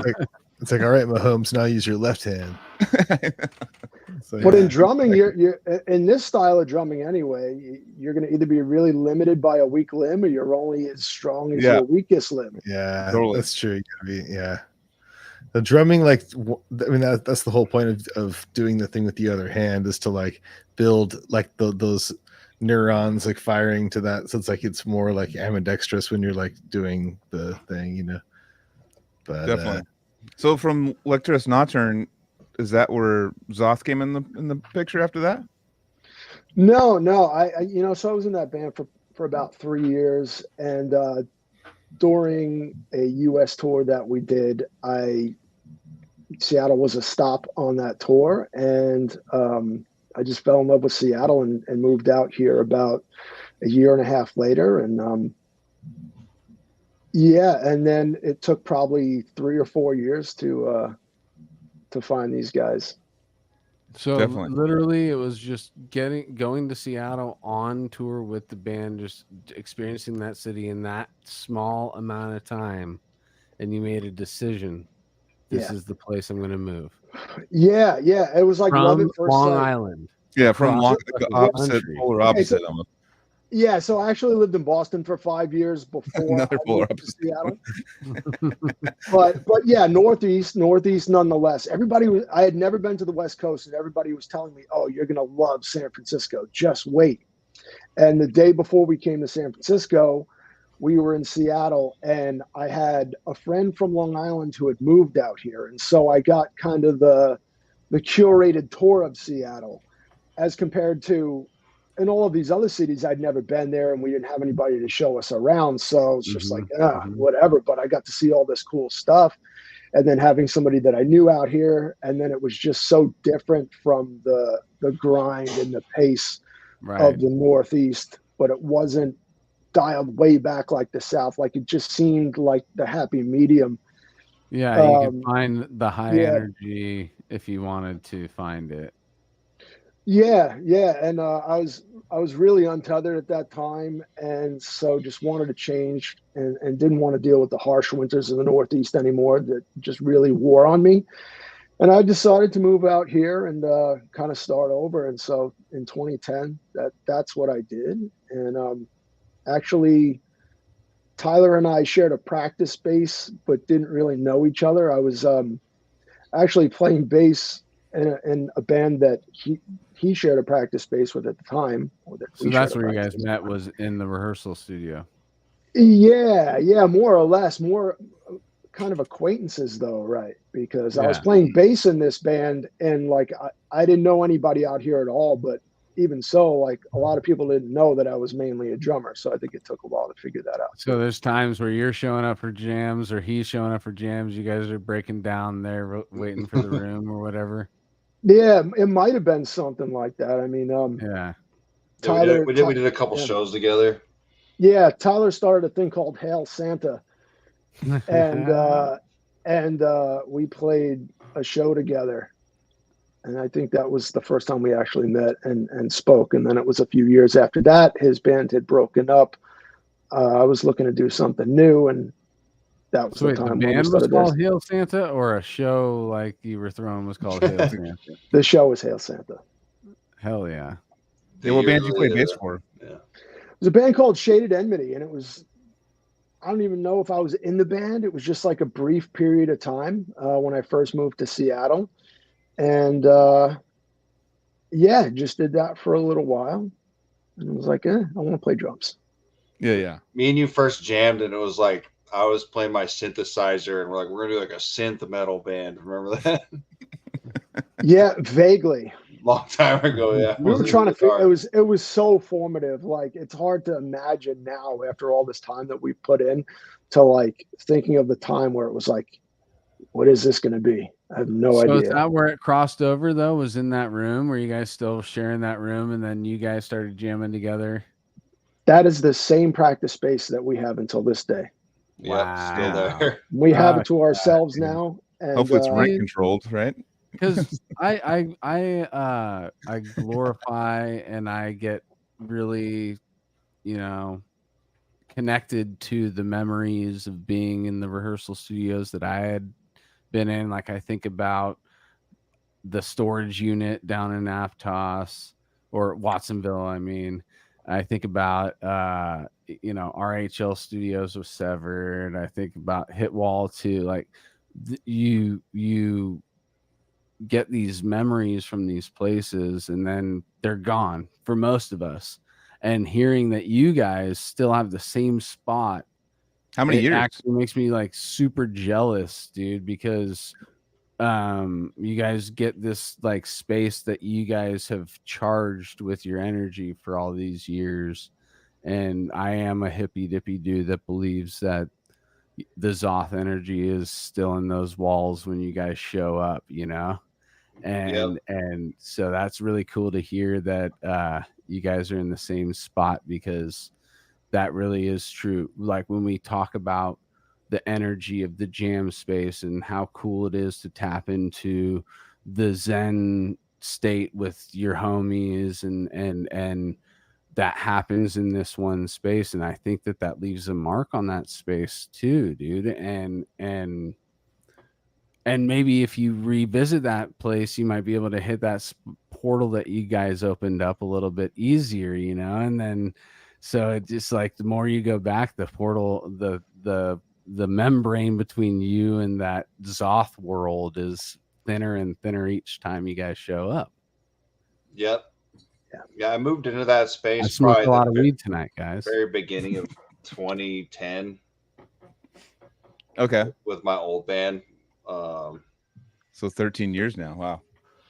Yeah, coming up from 14. Going to 14. Yeah. Damn. Can we do a real quick break on how sexy this pose is? From he's been holding it last hour, waiting for somebody to notice. You. Damn, look at that. Looks like an actual advertisement. I'm telling you. How come we can't zoom in? There's no zoom in option. I know. It's like, just take a screen, save it for later. What's just the rest of the episode? There we go. Nice. Oh man, I just saw you in the corner. I'm like, looks like an advertisement. We have to fucking like selling cigars or something. Yeah. Or a new cologne. That's a new cologne. It's a cologne. I wish it was cigars, man. I love cigars. Oh, fucking cigars are bad for me because I inhale and I would start coughing. But I want somebody to shepherd me through, like hand me a really good cigar, and then it's Perdomo champagne. There we go. Perdomo champagne. Perdomo champagne. All right. So how do you smoke a cigar? Do you take a little bit in your lungs, right? You don't. It's not just. It's not. No, it's all in your mouth. It's just for the flavor. I mean, really, you probably take a little bit around you. You're right? breathing it. You're breathing it no matter what, dude. You're puffing clouds around you. You don't take it into your lungs, dude. Also, it's more like millennials. Like, so how do you smoke a cigar? How is it? What's going on? I like Bernie Mac. Bernie Mac had a good point about cigars. He's like, I don't drink, I don't do drugs, I don't do anything. You just take it in your mouth, right? You think a thought. Hold it for a second and then just let it go. The whole purpose is for relaxation. But you hold it in your mouth to relax. But a little quick note about Bernie Mac. He died at 50 years old. Yeah. So I know, but it's a meditative thing, dude. That's what it is. Probably had a heart attack, man. That guy seemed high stress. Oh yeah, that guy wasn't just only doing cigars. He was like sweating the whole time. A cigar takes what, an hour at least? Actually, I'm thinking of Steve Harvey. Okay. There you go. He's got white. Never mind. Still alive and kicking on Family Feud, bro.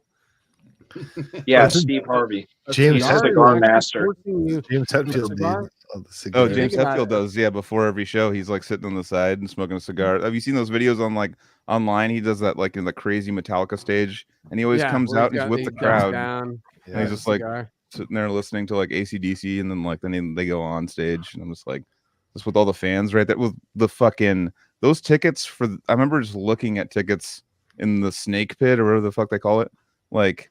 It was like $3 or $4 grand, like a ticket. I was like, well, they're not going to start like berating him because they had paid so much money. They're like, well, we're rich, so we're not the yelly kind of people. Like a stadium, the people who get to be on the field with them. To see King Nothing live, yeah. But a lot of money to burn, man. Damn. I know, I know, right? My thought on cigars, real quick, before we move on, is this: it's forcing you to sit and do something. So even though it's killing you, it's still forcing you to sit and like think, relax. Like Ben just said, you think a thought, and then that's totally what you're doing. You're forcing yourself to. I now know that I have to sit here for an hour. Yeah, you just focus. You just focus on one thing. Yeah, nicotine's good for that. That really gets you kind of. A cigar is at least an hour, dude. There's like 2-hour cigars, the big fucking long Depends. motherfuckers, dude. Isn't that a bit of a long time to sit there? I know it's like. I'd like to go to a cigar place where you drink crazy cognac, you fucking sniff it, you fucking wet your lips and dip the cigar, all that shit. I want to do that one time in my life. Dang. Well, it's an option. I recommend it. Those cigar cutter things that like they in the movies say they cut guys' fingers. Those. All right, so Jeremy, you started jamming with Xoth, and it's been like, I won't say it too many more times, but goddamn, you guys surprised me. Or it was a synth band first, and then when did you guys say, okay, fuck the synth shit, let's fucking start rocking rock and roll, dude?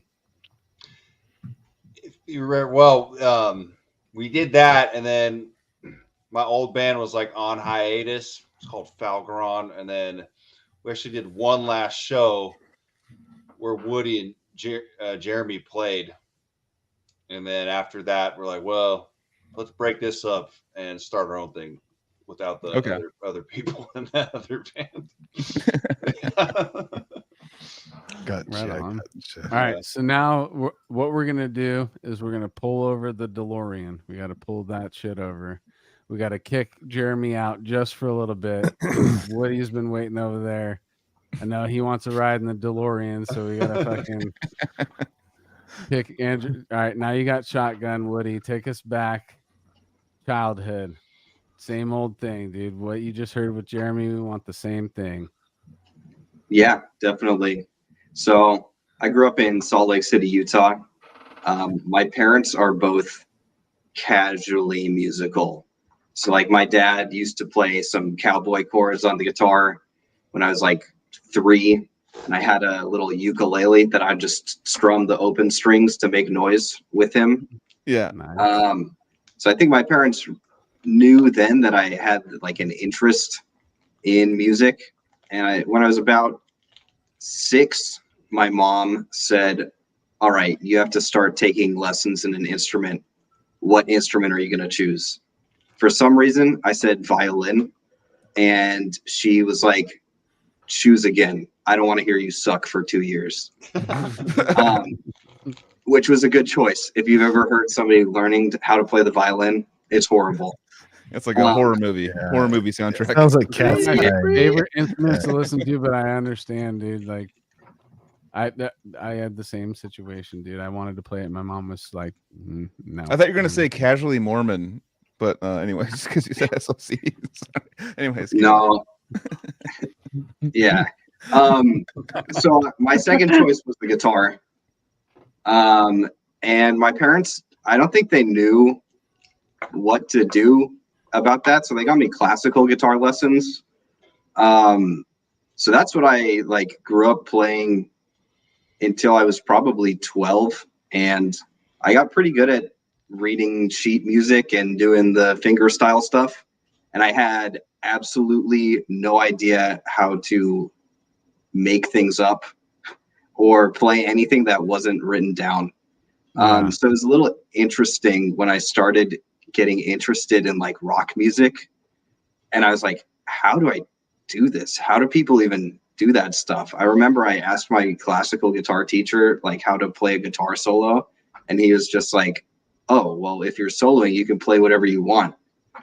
So I was like, okay, let me try this out. And I just hit random notes, and I was like, huh, this kind of sounds like shit. What do people do here? And at some point, like jazz approach, right? Is if you're solo, you can do whatever you want, but he's figuring you already kind of know what scale to play in or whatever. Yeah, I don't think I even knew that like you could play notes from a scale to make it sound like it was in key. Yeah, I thought of scales as like, oh, this is like the warm-up exercise he made me do, but I didn't have any like music theory knowledge of how it all fits together. But at some point in that time period, I had like a little alarm clock radio station that I would play the rock channel on, and I started, you know, hearing bands in the like early 2000s, late 90s, some like punk stuff, or I heard like System of a Down on the radio, and I was like, whoa, yeah, what is this? I have never heard anything like that. Oh, yeah. And like some of my friends from school started getting into that stuff too. So I think the first time I jammed with anybody was in like 6th grade. I finally got an electric guitar and a shitty crate amp. And me and my friends were like, yeah, we're going to be a punk band and we're going to play Green Day songs. Yep. And we sounded pretty horrible. I remember that crate amp. Like I didn't know what distortion was. I just knew that people's guitars sounded different than mine. And then like years later, I found out that it had a little overdrive button that I could have pressed and sounded like I wanted to. But it was just like, I don't know, in Salt Lake, there wasn't that much of a music scene or anything. So we didn't know how to make things work. But eventually, you know, in that time period, I discovered like, oh, there's this thing on the internet called tabs, and you can go actually look up how to play songs and like figure out how these people are doing things that sound good. So that was cool. How old were you when you discovered the tabs? Probably like 11 or 12. Okay. Yeah, tabs were huge. Tabs were like, I remember getting a guitar and having some sheet music. I remember like saving all summer for a guitar, and I'm like, all right, it's the 7-string, you know, and I was like, all right, well, this band plays a 7-string. I don't have to like tune it at all, right? I just like play the 1 0 2 5, and I'm like, and I was like, oh, this all makes it's like the music for dummies, which is I needed that. I needed to like hear something that I was playing. Just about to say, like, that's a blessing, dude, for so many.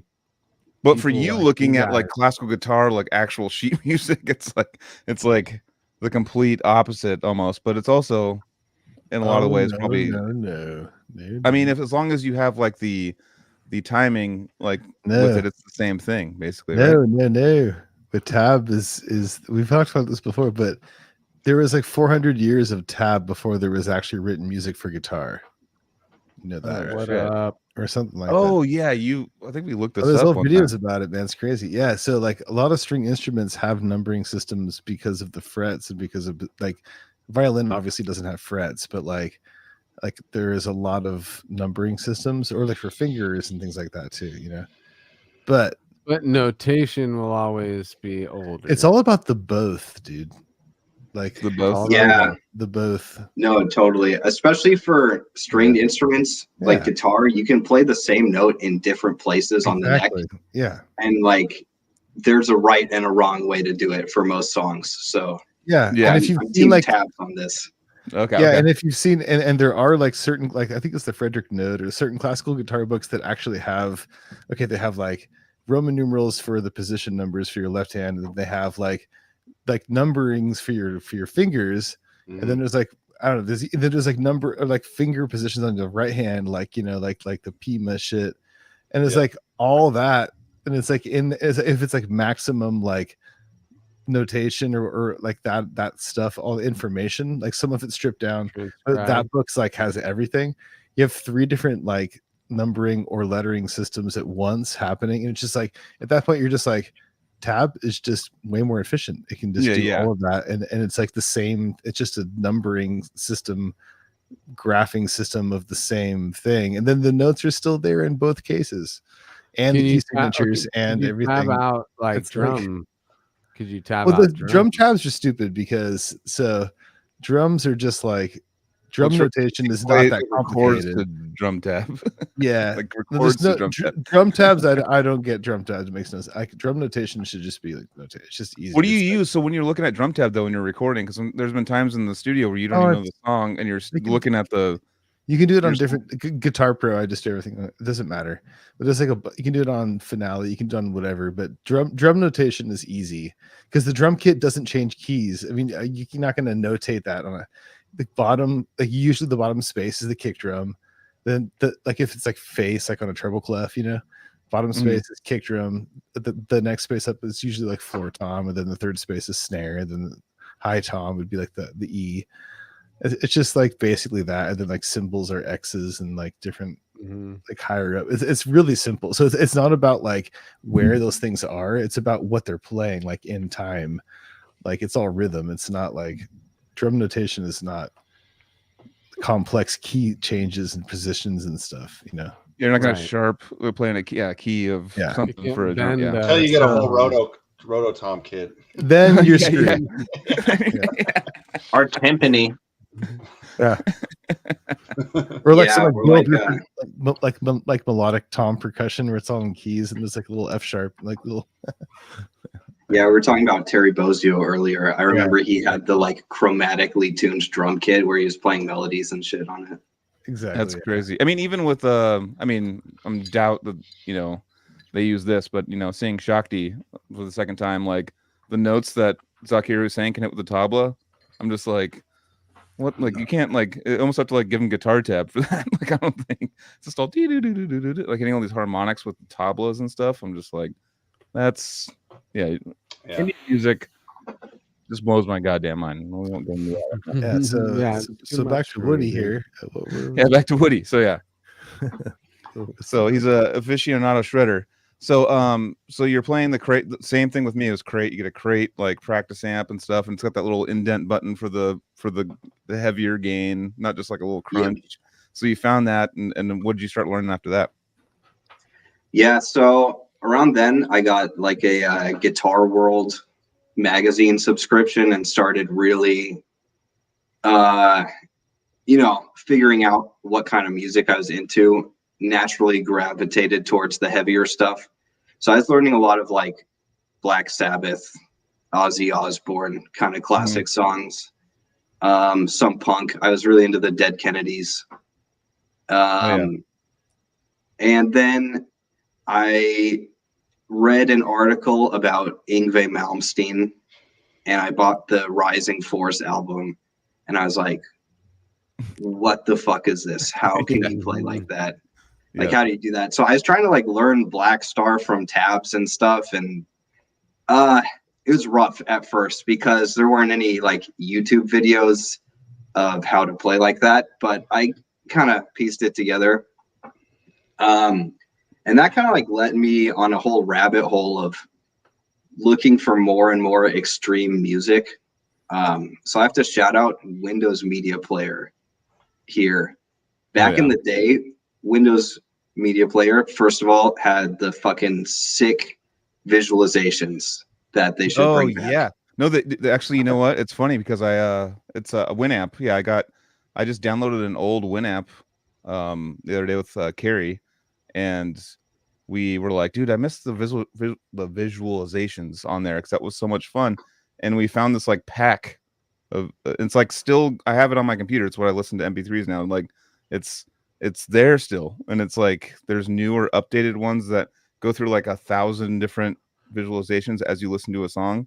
And me and Carrie were like sitting there, and cracking up at like some of the throwback visualizations we'd see, like of the rings and like the squares would come in, and like the things we used to watch back then that were important to us, like Winamp skins. Like, what's your skin, dude, on your Winamp, dude? You know, like that was like a whole thing back then, and it's still there. It doesn't run anywhere near as efficiently as like some of the other players nowadays, but it's still kicking, you know. So it really whips the llama's ass. No, there's ones in there that you're like, whoa, dude. It's like, it's literally, it's kind of like a fun throwback to do. It doesn't, the first time I installed it, it was like, oh, error, and all this like shit that was going on. I'm like, okay, well, maybe it's kind of a, you know, maybe Windows 98 applications aren't the best for nowadays, but still, it's still there, and you can do a little throwback if you guys are in the mood. Hell yeah, I'm gonna revisit that, because I'd spend hours just like listening to music and watching the visualizer. Yeah, but I specifically like, so they used to have a search function too, where you could like look up different artists online, kind of like iTunes, but I think before iTunes. On there, I found like Children's Bodom and some Melodeath stuff, and I was just like, whoa, I've never heard anything like this. Growing up in Salt Lake, nobody listened to that kind of music. Yeah. But I was just like super into it and was trying to learn it. Eventually, once I got to high school, I met like 2 other people who liked metal and were like, oh shit, you actually know these bands? So we would kind of like try to play together at first, just trying to play like Slayer songs and stuff. But eventually I remember I heard like Nile, Annihilation of the Wicked. And that just like blew my mind. That one's actually more frequent than you would think too. Annihilation has been cited as something that pushed people into the extreme on all the people that we've talked to on the show. Annihilation for some reason. And bringing it back to Yngwie, there's a Dean Lamb, Archspire, hilarious dude, has a funny channel. Shout out to him. He did, it's like a 40-second clip, I have it pulled up, but about Yngwie, because he was recently interviewed and stuff, and he Yngwie's got that bravado, that cockiness that we all need from him, kind of. It's like we don't want him to be like nice. Like, but it's only 40 seconds. It's one of the funniest fucking things. But listen to this. This is so fucking funny. Shout out Dean Lamb. Check out his channel. I think this is my favorite part of the interview here. I remember the first record I picked up. It was D minor concerto. Favorite part. And it like, oh no, sorry, that's mine. Oh, you fucking jerk. This dude, he's like, I remember the first time I heard you talk. Oh man. By almost any account, like the most prolific and amazing composer of all time. And he plays a riff, and it's his riff. And he goes, oh, sorry, that one's actually mine. Yeah, exactly. I confused myself with Bach. Oh my. I mean, that's a bit for sure. Dude. That's so good, dude. Just as like, you had to know going into that. He's like, oh, sorry, that was me. Not Bach that did that. Yeah, dude, what a fucking ego, bro. I mean, I'm not saying anything about Yngwie, because obviously I've enjoyed a lot of his shit too, but he's always had step that on a dead man who's one of the greatest fucking composers that we know of today. At the same time, though, you want, like we've talked about this before, like you don't want Yngwie to be like a nice, like respectful dude, like you know him as kind of like an arrogant asshole. And that's like I remember with Matt Sotelo from Decrepit, like as a kid, like got to meet him, and he's just all like, he's like a little kid, like wanting him to sign his Rising Force album or something, and he's just all like, no, I don't do that. Just like totally was like, fuck you, like I'm out of here. Like he's like a little kid, like really like so stoked on him, and he's all no, and I'm like, that's an autograph right there, dude. You got like just by Yngwie. Like, it's from an era too, you know. Yeah, it's also an era that makes all those gold chains cool and all the the like poofy, you know, shit.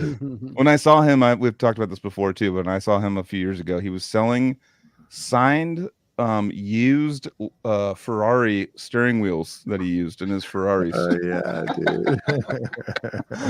And I was like, damn, dude, that's. He's like, yeah, I drive Ferraris. This is my old steering wheel. It's $900 if you want the old steering wheel that I drove and my signature on it. But anyways, amazing. I mean, he blended the classical. You know, he pretty much made neoclassical. Correct? Would you say? I'd say, okay. Now that I know a little bit more about it, he ripped. I won't say he's heavily influenced by Uli John Roth from the Scorpions. Oh yeah, and Richie Blackmore. Oh yeah, okay. those guys are, yeah. But like, if you listen to that solo from "Sales of Sharon" by the Scorpions, yeah. Oh for sure, yeah, I know what you're talking about. Yeah. That like is Yngwie before Yngwie. Yeah, no, that's true, man. Like, I mean, like that neoclassical rock metal stuff. Like, I mean, Jimi Hendrix wasn't really doing quite that. It was almost like even like Brian May a little bit, dude. Oh yeah, and like for sure. Just yeah, dude. I mean, like then that taken to like a more shreddy level, faster, more arpeggiated. Arpeggiato. Yeah. But you know, I don't know. But yeah, dude. I mean, dude, there's so much good shit from the 70s that like, and then even like of course Thin Lizzy and stuff. But like, yeah, dude, the Scorpions, man, Jesus, in the 70s, like, whew, yeah, shreddy guitar magnificence, dude. That was like totally like neoclassical style, you know. Of course Uli Roth and of course Richie Blackmore, then Deep Purple and all that too. But I don't know, just saying. And then of course the 80s, it was just all that. But yeah, like was Yngwie like in the late 70s? Like what I can't remember, like when did he start putting out albums and stuff? What was his first release? I don't even know. I want to say it's early 80s. Well, Randy Rhoads too then. Yeah, for sure. I guess Randy Rhoads years old. That's all. Yeah. But dude, you were talking about 70s stuff. I'm glad I found it quick enough. In 76, the Land of the Midnight Sun, Al Di Meola. Yeah. And that's like a whole different kind of shred, which is like even gnarlier, actually. Sweet Golden Dawn, the song, which is I think it's like the 5th track on that. There's only 6 songs on that.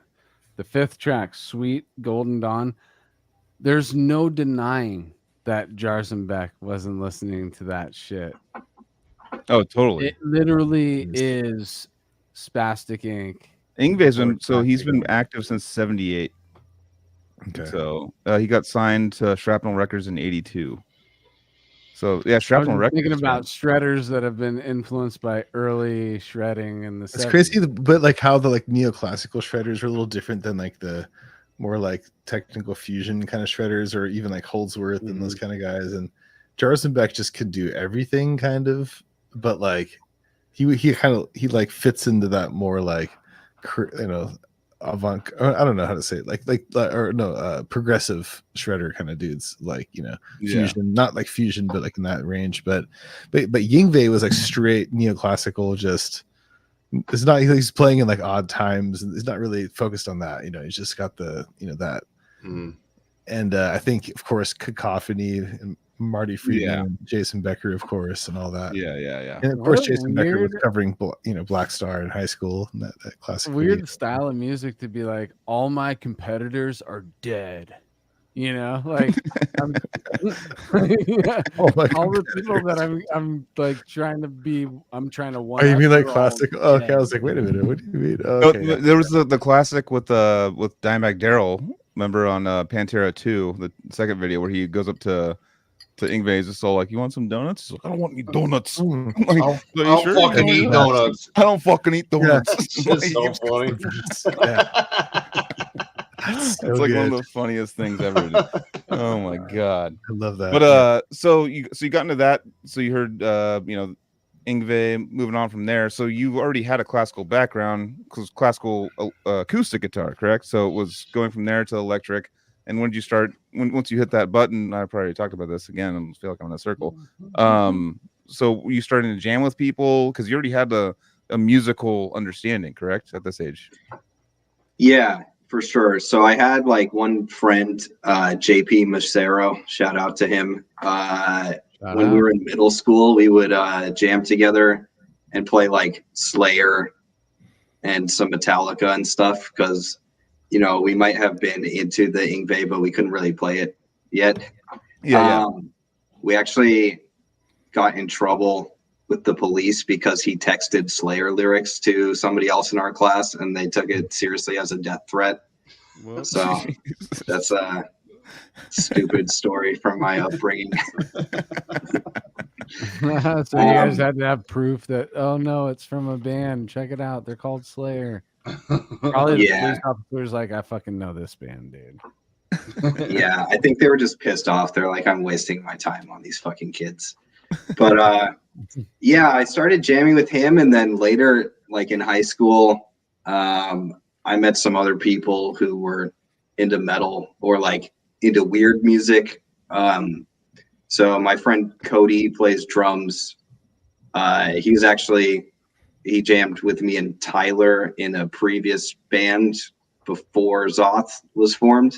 But he was super into Primus and King Crimson and all this weird shit. So we would try to like play that together. So like prog, weird experimental stuff. Yeah. And some metal too, called? Just kind of all over the place. No name. We were just jamming at that point. Okay. No recordings or anything like that? Unfortunately, no. We did try to make a tech death band when I was in college. I do have some recordings from that will probably never be released because they're not good. But we were trying. Yeah. But there may be one day that you just release them for fun, right? Yeah. Once Xoth conquers the world, like people are going to need these to their collection, correct? Yes. Yes. Oh yeah. I'm that type of guy. So what kind of tech death though? What was it? What was the influence behind? Like, what was the style? I found the Nihility album by Decapitated. Oh yeah. I was like super into that. And I also heard like, Necrophagist sometime in like late high school, which also kind of has the neoclassical thing going on. Totally. And is super brutal. That and then Planetary Duality by the Faceless. Those were like the big inspirations. So is kind of trying to do something like that. Since I came from like a more structured, I guess, background with the classical guitar, I never really like thought about writing music by myself for a long time growing up. It was always just playing other people's music. Mm-hmm. So, it's a very different skill set, especially trying to write tech death. So I think, to anybody out there who's trying to get into it, that's songwriting is a skill that takes practice as much as playing the music does. So just write a lot of songs and don't be afraid to throw out the bad ones. Exactly. Totally, dude. Yes. I mean, we've also met dudes that totally are happy with being guys that do just play music that is written by other people, but they play it flawlessly, Yeah, but that's normal. No, I'm just saying because when he was saying that it was just like he was playing other people's music, I thought about a few dudes that we've talked to on the show that are those types of players, but they're fantastic players. And when they do play other people's music, they do it to the fullest. It's flawless. It seems like it's not. Yeah, go ahead. No, I was just saying that all I was saying, it might have sounded weird. I was putting it up, but no, that's like normal to the cohesive egg that is like this creation. And like it was kind of interesting, like Joel and I back in the day doing Odious and Decrepit, like that Odious was our egg and Decrepit was Matt's egg. And so we would just like when we're playing his egg, we would like, oh, that's that egg. And it was like you have a different role. Then you like write your own shit. It's like, so I just think that's kind of cool. Like, but also like taking other people's art and being like, oh, I'm going to be this role in this, and then I'm going to stand back and help and be part of it, but I'm not going to be. I'm going to like let you have your creative vision and like totally, dude, and participate and just know that whatever part you're playing to let that egg shine, you're doing that, you know. That's what it is. It's okay. It's cool. It's hell yeah, no doubt. Yeah. So you met. So did you have any like scholastic stuff, Woody, after classical? Yeah. I have a music degree. I went to Berkeley. I was making a joke about Berkeley earlier. I knew it. I knew one of you guys had to have gone to Berkeley, and you guys. I mean, maybe you have. Jeremy, Tyler, and Ben have been too. I don't have no idea, but you guys are all like, I was like, these guys are. Fred, didn't we talk about that? Ben and I went to Musicians Institute. Oh, am I? Okay. That's what it was. Yeah. Music school, but when I was in Boston for 5 years, I played with mostly Berkeley guys. Yeah, you're right around that area. Yeah. So nice. So beautiful. So what were you originally from? I was born in Washington, D.C., but I grew up in Salt Lake City. Okay, then you basically were like, I'm into music. Berkeley's, that's the place if you want to, it's like the Harvard of music. So you basically how did you get to Berkeley? Wait, before you get to that, now that you brought up Washington, D.C., we have another East Coast to West Coast jump that's huge. What age were you when you came to Salt Lake? I was, I think, 2.5 or 3. Oh, okay. So early. How many Slayer songs did you play? All of them. All right. All right. So what did you say? So what was the Berkeley question? Sorry, Joel. I don't know. You fucking ruined it, and I forgot. No, I didn't ruin it. I just wanted to know that part of his fucking life, bro. No, because you're in Salt Lake City, and then you went Salt Lake City to the East Coast to Berkeley. So how did you make that jump? Was it just like, fuck it, I'm all in with this, or is it like I got a scholarship, or how did it work? I was a pretty one-track minded person once I hit like 14, I think, and I was like, I am only interested in playing guitar. And everything else is not important. So I knew that I wanted to go to Berkeley as soon as I heard about it. And I pretty much just practiced a lot in high school and auditioned and got in, and I didn't apply to any other colleges. I was kind of like, that's it. Yeah. Probably not the smartest game plan for anybody else out there, but it worked out for me. Nice. You have an insane talent. Might as well like see it through, It's like, right. Yeah, I don't know. You guys are insane, so might as well push it to the next level. If I mean, that's one thing I've loved about you guys, and we'll get into it later, but it's just I would see people like you guys with all of your talent in this band, and to jump to like bigger bands, be like, oh, I'm just gonna join this band because I need someone, and you guys are like kind of this cohesive, fuck all that shit, we're gonna do this, and we have like more talent than most all bands that are out there, and that's part of the Xoth thing that I'm just like, I'm fucking all in, dude. This band is like, they are committed to doing their path, and if Slipknot hit up Jeremy, or if Slayer hit up Tyler for a reunion, you guys would be like, fuck off, we're doing the Xoth thing. I kind of feel that from you guys. I feel like that's like you guys are doing the no record label thing, and man, it's anyways, we'll get into that. But so you jamming with Tyler and stuff, so how did that progress into Xoth and the next step? Yeah, so when I graduated from Berkeley, I moved to Seattle because I got a job teaching at a music school here that Tyler also worked at. So that's how we met. We didn't talk for a little bit because we're both kind of grumpy, antisocial guys, I guess. Yeah.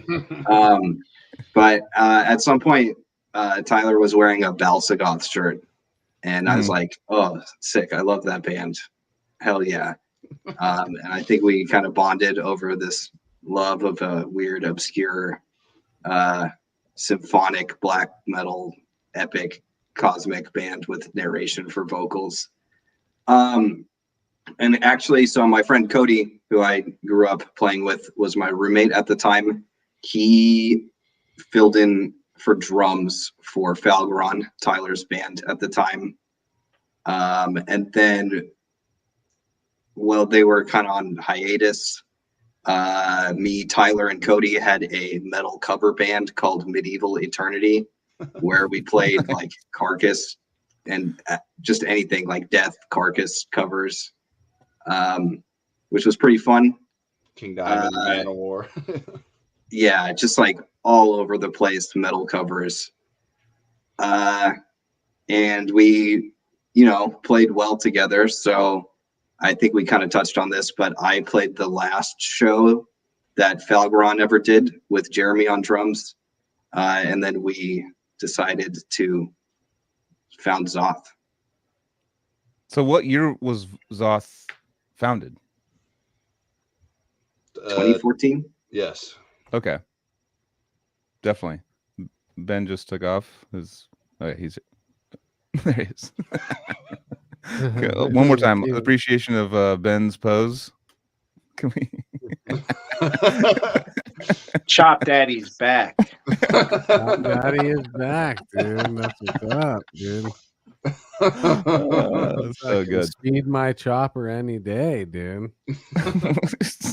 As long as you pay the price, which is I don't know, $5 or something. I don't know. That's a good deal. That's like Ben, tell us how you do it. What's your secret? Yeah. The secret? I showed you, dude. You take that thumb, you fucking Okay. turn it. Oh, all right. Damn. So is that just basically in that one side of your nail? It's kind of like a little dirty, so it's string grime that you're just grabbing, right? Just right on the edge. Oh, okay. You just bounce the ball. Just bounce the ball. Yeah, just bounce the ball. That's all it is. Okay, so now that we're back up to where everybody's in the band, let's fast forward to what's been going on since January of what we say 21 or was it 22? 21. 22. Okay, so January of 22. It hasn't been 100 episodes since then, has it? Oh shit, we're in December. Yeah, of course it has been almost. We're about to be January around the corner. All right, so it's been a year. I have a feeling that we probably talked about stuff that was already being written for this album at that time. Am I correct?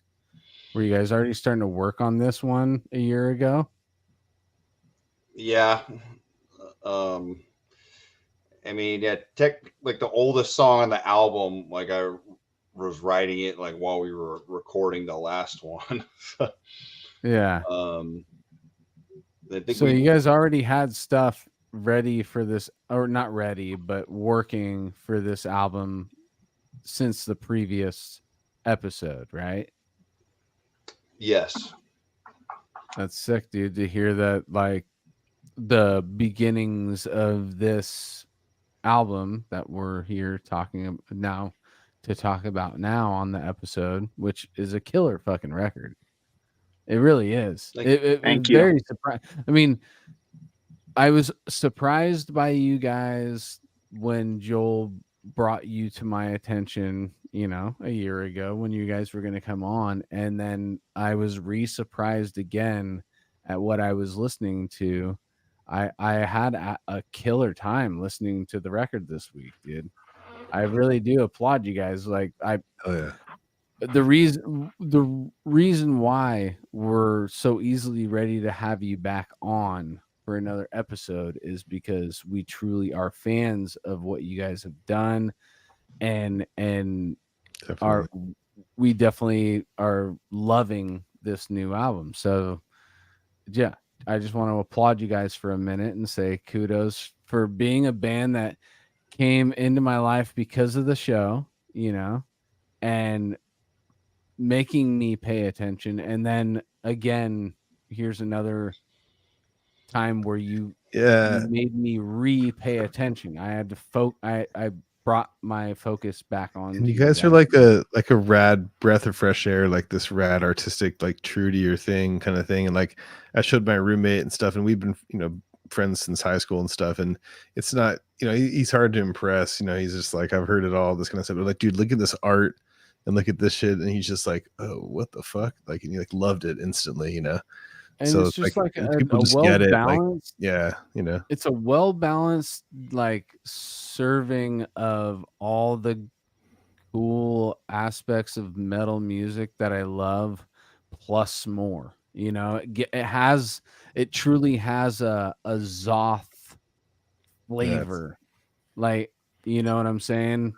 I truly feel like the unique originality when I'm listening to it, and I love the mix of the new album too. I actually didn't even do any research to see where you guys recorded it, if it was still in house.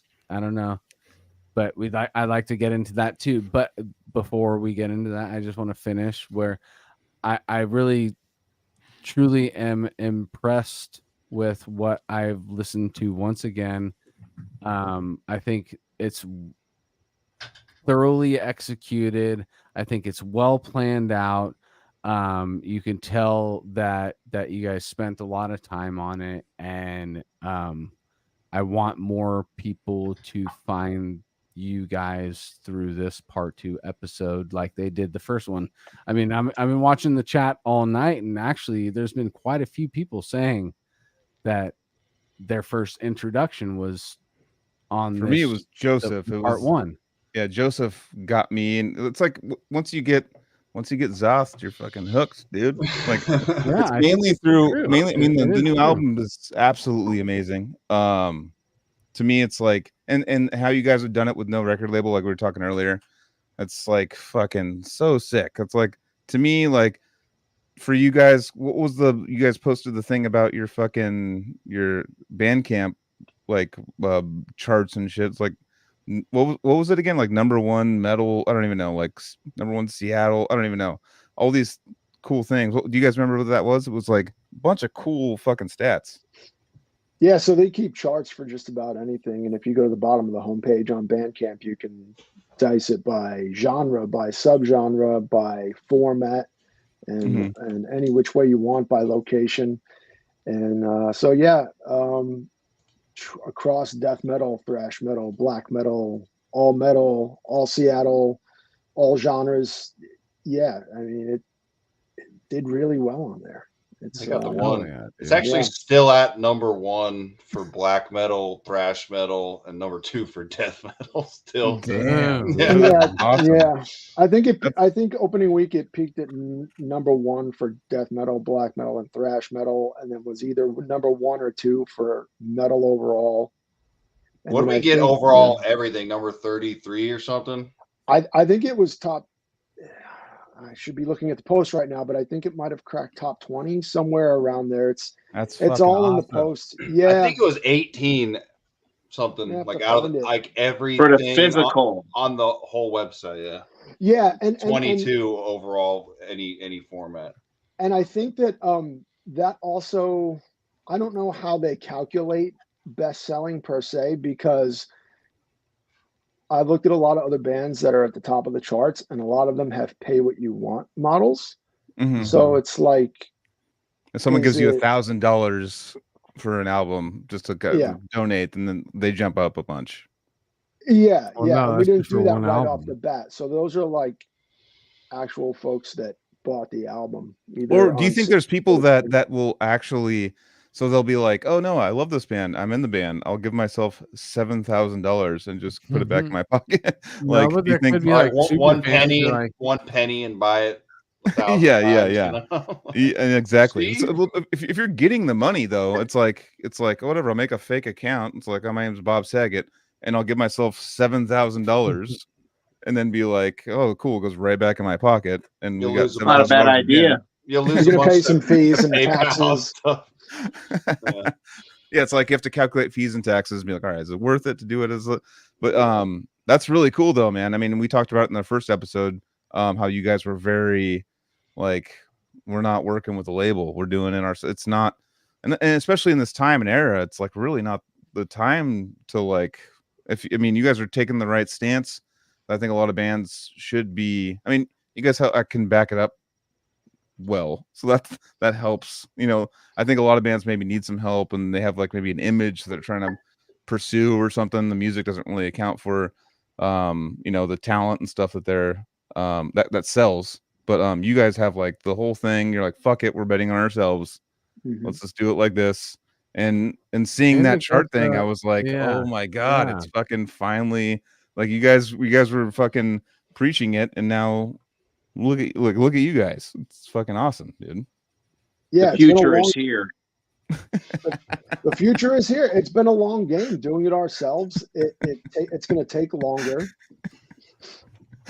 It's going to take longer. You're going to have to do it all yourself and build that following and build out the back end of everything too. Like everything that labels do for most people, whether it's outdated.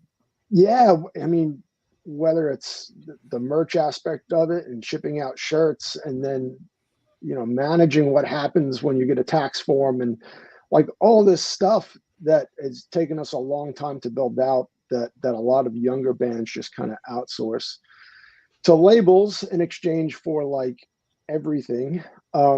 We've just kind of built that out ourselves, and it's not that we're against it. It's just record labels are in an interesting spot right now, and yeah, it's kind of like a checkmate a little bit with them. Yeah, and I feel like the folks that we do work with in various capacities, like we work with Dawn Breed Records out of the Netherlands. Shout out to them. It's more of a partnership than anything else. They're more of a distribution partner to get our stuff available in Europe without paying through the nose for shipping and stuff like that. But we think about these things as partnerships. There's not like a belonging to or being owned by or possessed by a label or anything like that. So sick. Yeah. You know, the proposition from a label would have to be really enticing to do that. And like through doing all of this, we have all of our numbers. We own all of our data. We know exactly who's buying and like the volume and all of that stuff. Like we can quantify that sort of stuff in a business savvy way that most bands can't. So you guys want to start running a podcast, dude? We've talked about it. In the works. We've talked about it, you know, but in the pipeline. When you're doing everything yourself, our it's like, podcast. When you're doing everything yourself, it's like if you think of your time and energy as a pie, and everything you try to do, whether it's working directly with artists or shipping out merch or booking stuff, or it just chisels away at the amount of time and attention you have to write, perform, and play. And so, we have, ideas, more ideas than we could probably execute in a lifetime, but a podcast is one of them that we've kicked the tires on. Comedians and stuff, you look at comedians, like they're, you know, they all of a sudden they do podcasts, and all of a sudden they're selling out theaters when they were barely, you know, the local improv. They're, you know, selling decent tickets, but they had a funny podcast and it caught on somehow, and all of a sudden like they're playing huge venues. I mean, not saying that that's the exact route, because you guys have already kind of rewritten the route for what bands should try, you know. I think you guys are already on the pulse of what bands should try to do in the future. Because I mean, I actually had a big ass band hit me up about you guys today. Dan Candy hit me up about it was just all like, what's up with them, what's going on, from Suicide Silence. And I was like, dude, they're doing it all themselves, blah blah, they're not on Metal Blade like your bitch asses. Or I'm just kidding. I didn't say that, but no, I was like, no, they're doing it all them. It's all like fucking on their own. They're like not doing the record label thing. He's like, damn, that's ballsy. Kind of like he was very interested, just like, Jesus, that's really cool that, you know, bands are doing that. And it's gonna take one band that's big and just bring you guys out, and you're not on a label, and you just fucking hit the next level. Like and you don't have to pay the piper. Like Yeah, yourselves. That's the goal. Like, yeah, we probably could have taken a shortcut and signed with somebody, and then easily. Now you own our masters, and we get 20%. And we're all broke. But like, it might take longer, 10 years, but then maybe we will get some opportunities where we get the whole pie. Yummy. Well, the cool thing with the Bandcamp thing is that the proof is in the pudding. It's like you guys #1 and all these things. It's like, all right, now like what? Like we did it with no label kind of thing, and that's super cool. Like to me, that's when I saw that I was like, fuck yeah! I got like super excited. Then Ben hit me up, was like, oh, let's do the podcast again. I'm like, fuck yeah, dude! Like literally I've had the most random people ask me, have you heard Xoth? And I'm like, yeah, like, dude, yeah, for sure. Like, we had them on the podcast, all the shit. Like, people have been with the new album. People have been like, this band's fucking incredible. What rock have they been? Well, they're doing it a different way. You probably would have known about them earlier if they were to do the big label thing and have a master. Not for the master, but have a master. Like to own all drained. Stuff. Yeah, get drained and just basically have no, like, nowadays with like gas prices, merch cuts, all the things that like are in there, and then on top of it having all your sales gone and taken for the label.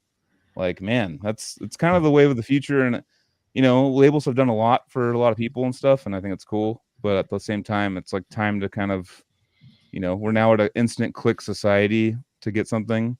And if you want to support a band, you don't have to go to the record store like we had to do.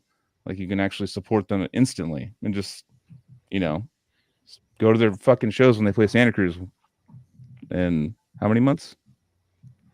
Maybe in a couple, we'll see. It's a scam. Yeah. It's a fucking scam, dude. It is. Now it is. The record business is a total scam. Well, it always has been. It always kind of has been. But you have to make your own avenues to make it revenue. It totally has been, but also I think because of this is an obvious statement, but the product, the medium has changed since the physical thing, and so they've been holding on to it, and now it's just like digital, and it's just like, oh shit, just like floating in that. And so this all the deals that were made with the streaming stuff and everything was just horrible. And like, so like back in the day it was like, well, and also like back in the day you like kind of needed like a record label to like, press your vinyl and like put it out there in the, like in any kind of way. So like the further you go back, like the more you needed that. And then like now it's like less and less. It's like less and less and less. Yeah, and exactly. So now it's to the point now where it's like, yeah, it's just crazy. It's just insane. It makes no sense. Yeah, it was much more consolidated. The what? Sorry. The ball volume? You just need balls. Yeah, that's true. Did that, yeah. And I think it was a lot more consolidated back then, and to a certain extent, I think that the record industry preys on people between the ages of 18 and 25 who have no business acumen. Right. They have no money and they want to get famous. All the dreams. Right. You want to go on tour, kid? Have a cigar. Exactly. Yeah, we've had that. We've got those meetings before. Yeah. I've been there. You could form an LLC and get a loan from a bank, or you could sign away your masters and 90% of everything after the advance to a record label on a deal that has no teeth in it. Yeah. But when you're that age and you don't know, like, you're just like, fine. I want to be signed.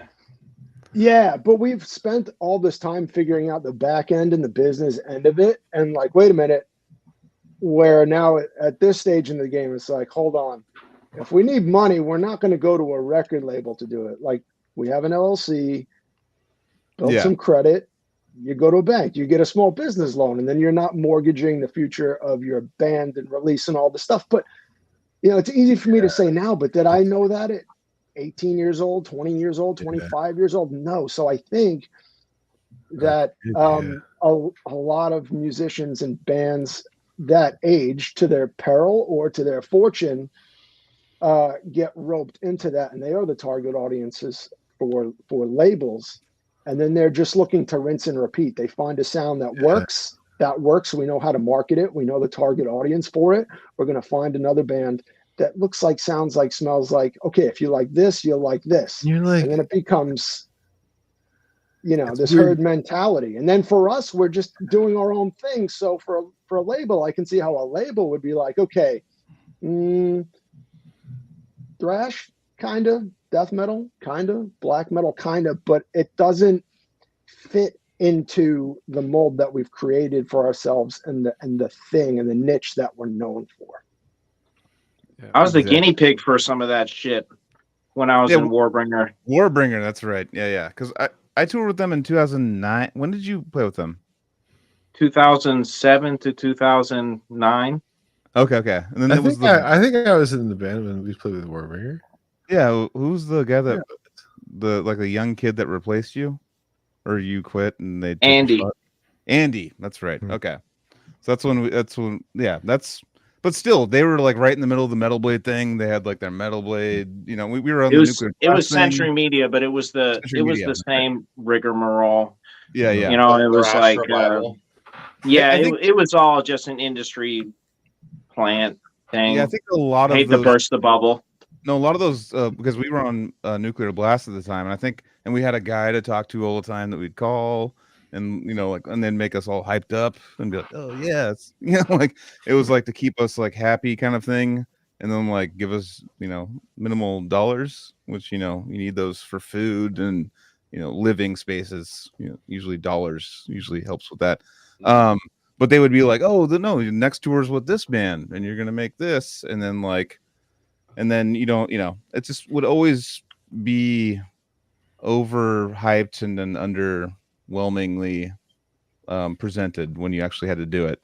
And I mean, you do have to do that. I mean, a lot of bands, pretty much all the big bands nowadays, have gone through the getting fucked over, figuring out a different deal, and then doing something different and getting big. Like the very small percentage of big bands, but for you guys, the one thing that opened my eyes with like what you guys are doing is for a band that's just fucking talented and doesn't want to do all that shit and wants to kind of get started on their own. There's an avenue for that. Like because you guys can get signed to Metal Blade easily. Like it would be like a fucking email to a guy that I know that works there, and you guys would be fucking signed immediately. Like it's like, but you guys have come so far from like you're starting off going like, what, we're gonna do some things differently, and you guys are actually kind of like paving a new road for other bands.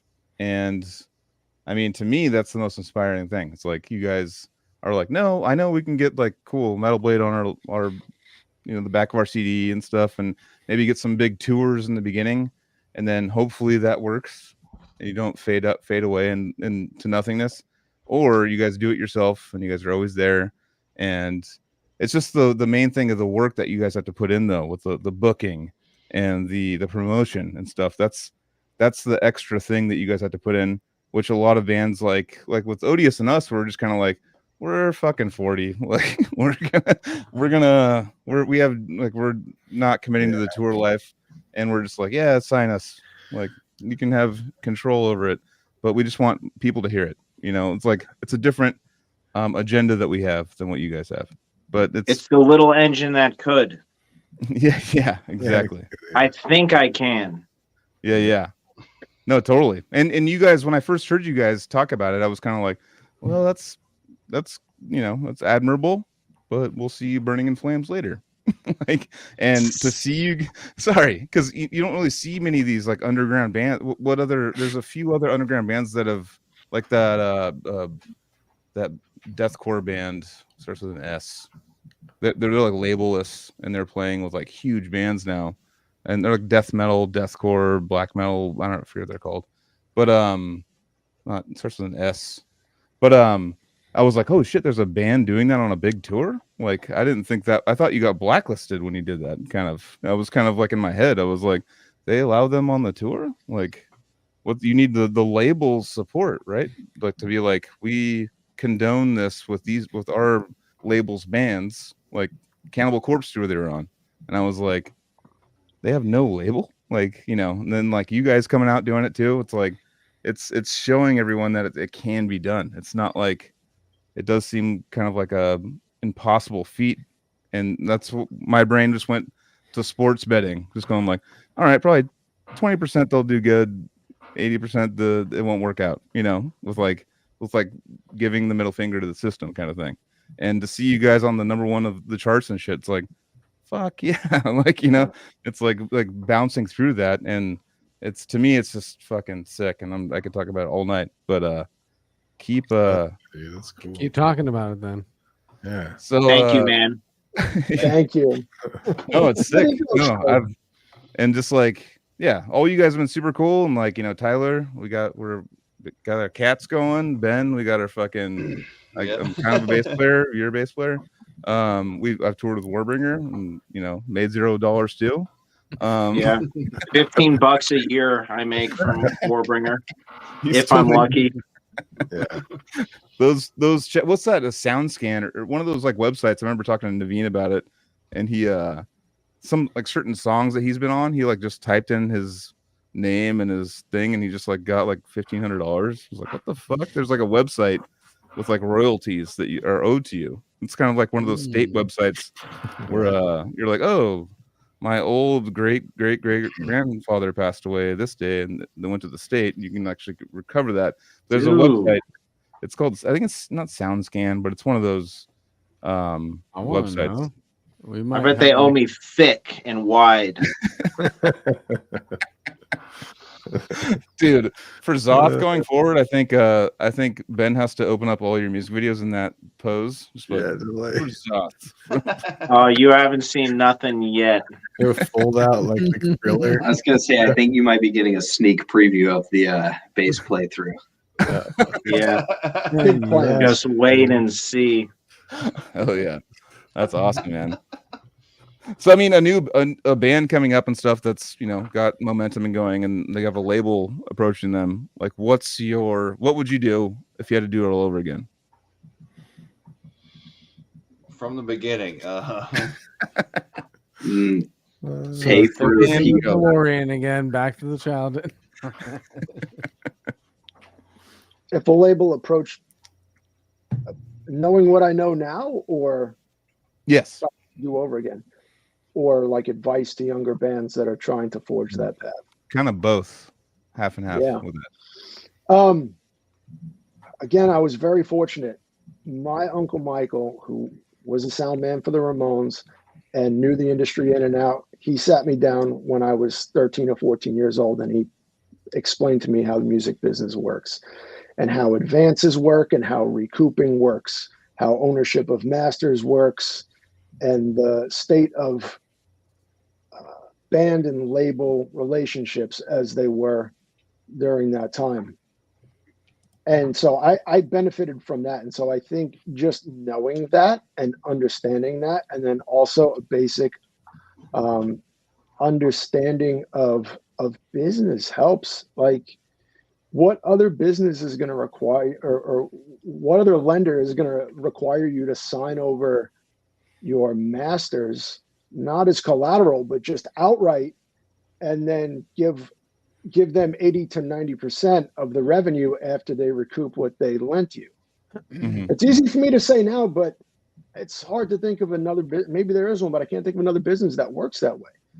But a 15, 16, 20-year-old kid is probably not thinking about it that way. But if you just put them onto that simple thing and make them aware that in a lot of ways the music industry is an anomaly in business and in lending, I think that's a good place to start. And just understanding that you do have a choice and that you can choose to try to cling on to something, to attach yourself to something for clout, for notoriety, for that badge of approval that I'm signed to fill in the blank. Or you can focus on being the thing, being the band that people want to come and see, and being the one, and not trying to fit in with something and belong to something, but creating something that people want to be a part of and that people get excited about. And there's a choice there. And I think when you're young and impressionable and you're trying so hard to belong, you don't recognize that there's another way. And that individualistic way is a lot harder, especially when you're younger and you have those social pressures. But as you get older and you become more sure of yourself, it can be a viable path. It's not easy, but it can be done. Definitely. You don't want to sign one of those Corey Feldman, Corey's Angels contracts where I watched a documentary on, he has like these girls come in and like stay with him, and he's like, well, I'm gonna put you out there, so anything from now on till you die, like 10% of it goes to me. Like, it's like, and I was thinking to myself, like, you know, like when we got that unique leader contract when I was a kid, we were kids, I was like, I signed it without even, I was like, yeah. Like I was like, you know, because we were kids, and I'm like, all my favorite bands are on this. We've now made, and same with remember on Jared Archaic's podcast, he's like, we've made it. He like quit his job and shit. And like he's like, dude, we fucking got signed a unique leader. Like we're now gonna be able to make music for a living, and then you have to go on the first tour and then absorb the harsh reality that comes with, like, oh, maybe rent can't get paid now, or you know, it's like it slowly starts whittling down, and to put the investment in yourself and start the LLC and do all that, and then actually like invest in yourself, which, you know, a lot of people use the, what do they call it, recouping as like a 0% loan, but at the same time they have the masters, and they're still going to make a percentage on that. So like it is a 0% loan to recoup what they paid, you know, in total to your album, but at the end it's, you know, they're still taking a huge chunk. It's like I remember as a little kid seeing this, I mean, as a younger person seeing the it's like a magazine talking about like what the artist makes versus what the record label makes, and it was like the slice of the pie was like this for the artist. It was like pretty insane, dude. Yeah, each album like you make like 19 cents, and they get like $7, and then like, you know, it's like even after recouping. Yeah, it is. I mean, when you're younger and you don't know, you're basically like, you have like, oh shit, this label's interested in us. You get excited because you know a bunch of bands in that label. And you're like, we're gonna share the roster with all these other bands, and you're gonna be like, we're gonna be just like them. Kind of, you know, it gets to that after you guys working your ass off and you get their attention, and then just to understand the reality after you sign, it's like, that's why a bunch of bands that are awesome, you know, get signed. And Allegiant, remember they were talking about, they signed like a 5 or 6 album development deal from Metal Blade, and it was just like they got dog shit for 5 albums. They got like nothing, you know. It was like terrible. And then after that, 6th album, they got a big, you know, bunch of money to record and stuff like that. But before that, they had to just develop under Metal Blade, you know. I already clicked that. Yeah, it's predatory. Yeah, it's predatory. Yeah, it's like on your dreams. It's predatory in your dreams. It's like as a kid, you get signed to a label, you've made it. It's like, well, you know, even have a lawyer go through it, and they explain it to you. You're like, okay, cool. We're the Chris Hansen of metal bands. Yeah, have a seat right here.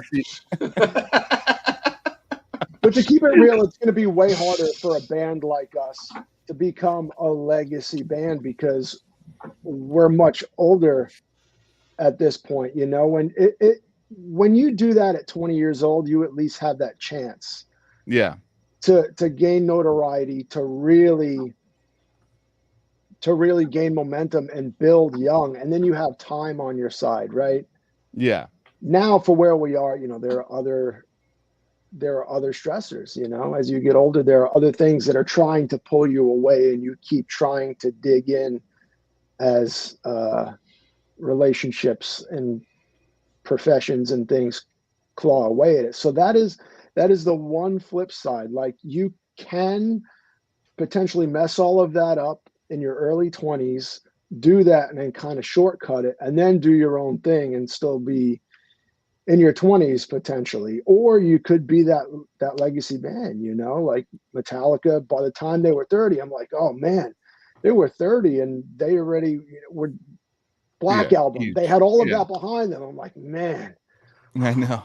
I bet that's not going to happen again, though. That's not going to happen again. You know, it's like, that's like I mean, as far as like Black Album at 30, like the album that's still on the charts today, like that is like a Rolling Stones like band that's like still, I mean, they've done so much for everything. It's like, I mean, that was always the model. That was always the top of the mountain, was like Metallica. It was like, what have they done? Well, I've seen things from Slayer as far as what they pay out. I've seen like stuff like statements and stuff, and it's like from when they like bring people in, like to fill in spots and stuff. Like, man, it's like, it's even that doesn't seem like I make more or just as much as some people that have joined big bands, or like doing my little dorky desk job that I do right now. And it's just more of a love of the craft, and you have to have a lifestyle and a family unit that can back that up and have it not be a stressor for you.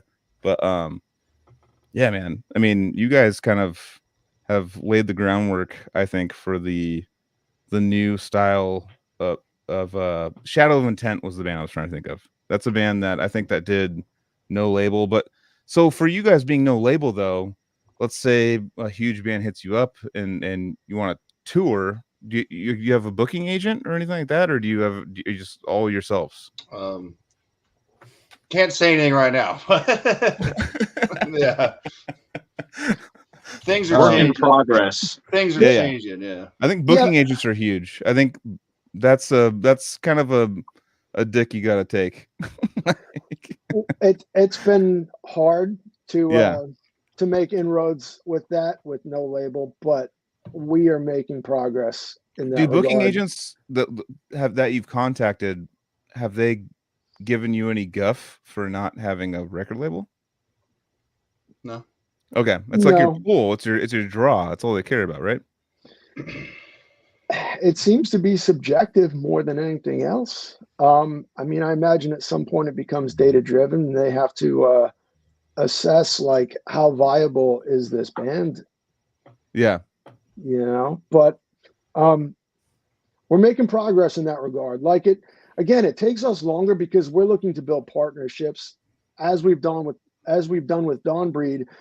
We're trying to do this with booking. We're trying to do this in different areas to like extract ourselves, because that's the reality, is that when you're doing everything and you start to gain in popularity, like you're not spending an hour shipping, you're spending many hours shipping, and it just stacks up. So you have to find ways to extract yourself from that. So that could be like the kind of the thing to the future is partnerships. It's yes. Because the thing is, you want the band to do well. You don't want the band to crash and burn under your contract. If you could just make little partnerships here and there, and the band flourishes because of it, then everyone's happy. Everyone makes money. It's not like you don't bury the band under a contract. It's like, here's a little partnership here. There's a little partnership here. Yeah. And like Go ahead. It's not like we're like we're not like, fuck every label, just suck my dick, but like if someone did like come to us and see what we've done and they're like, look, we can do this to get you more, you can make more, and with us on your side, well, we also make money and like spread the word. So it's like, if that's you, let us know. But exactly. Just don't want to be like in servitude to somebody and in debt. And like you guys have seen these contracts, like they have no, my experience anyway, the ones that I've seen, the ones that I've dealt with, there's no teeth in it from their end. So they're not like all the obligation and all the risk seems to fall on the band. Yeah. And so that's where like we have our back end, we have our numbers. It's like, show me your plan for making us 5 times bigger than we are now. Like if you want 80% of everything that comes in, what's your plan for making us 5 times as big as we are now? Yeah. Where is that? And are you willing to put that in a contract that's amicable for us, that is going to hold water? I think that's not how I hear those things talked about ever. And maybe it's a thing and I'm just ignorant to it, but that's the way I think about it. I think it is a little predatory, like you said. It's like, we have a name, you have a band, and you guys are working really hard. We'd like to help you a lot, and this is a cool name to put on your CD, and we'll release it for you. But at the same time, like, people aren't looking at the everything else under the sun, what's going to happen and what they're going to own, you know. And you look at it. I remember looking at my first one, just being like, okay, that's fine, that's fine. Not really like understanding the math and how it's worded, you know. Like, obviously, you know, have a lawyer to look it over, blah blah blah. But yeah, I think the partnership thing I think that's kind of the future, is partnerships. Not, it's like, we have a thing, like, check us out, we have this many listens, you know, like, we'd like to do a partnership, not like a ownership, you know. We'd like to partner with each other to make each other money. Like, it's not make you money and then we'll hopefully get signed to a better deal later on or something. But and something that we've come around to lately, that we probably should have realized earlier, but sorry, we are I'll much more. I muted you. He's gonna unmute himself. What are rustic potatoes? This is serious business. Rustic potatoes? What are rustic potatoes? Rustic or russet? No, that's what I said. I said russet. I'm from Idaho. They're just like those plain, the brown ones. Brown like potatoes? Just your okay, average. They're normal potatoes? Yeah, your average big brown potato is a big rustic brown potato? potato, You said rustic? Straight from the source. Russet.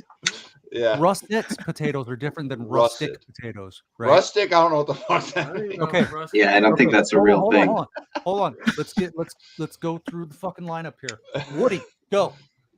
Russet potatoes. It's RUSSET. No, rustic. RUSTIC. I don't think that's a thing. Thank you. I don't think that. Jeremy, go. I don't know what that is. Russet potatoes. You make mashed potatoes with. What did you say? Say that again. You make mashed potatoes with russet potatoes. Mashed potatoes with russet potatoes, right? Russet. Yeah. Thank you. I don't know what Jeremy, RUSTIC potatoes. Thank you.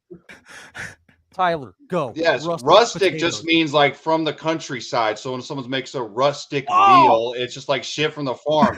So I guess technically, yes, a russet potato is the actual name of the no. from Idaho. Rustic potato? No, but you were just saying rustic potatoes is a style. Rustic is just like you could cook any dish rustic or have a rustic lifestyle. So a rustic meal could be like farm fresh eggs and horse milk. Yeah. That's a general explanation for several things. Rustic. It's not a type of potato. Like you can have fucking rustic chicken, right? Yeah. You could.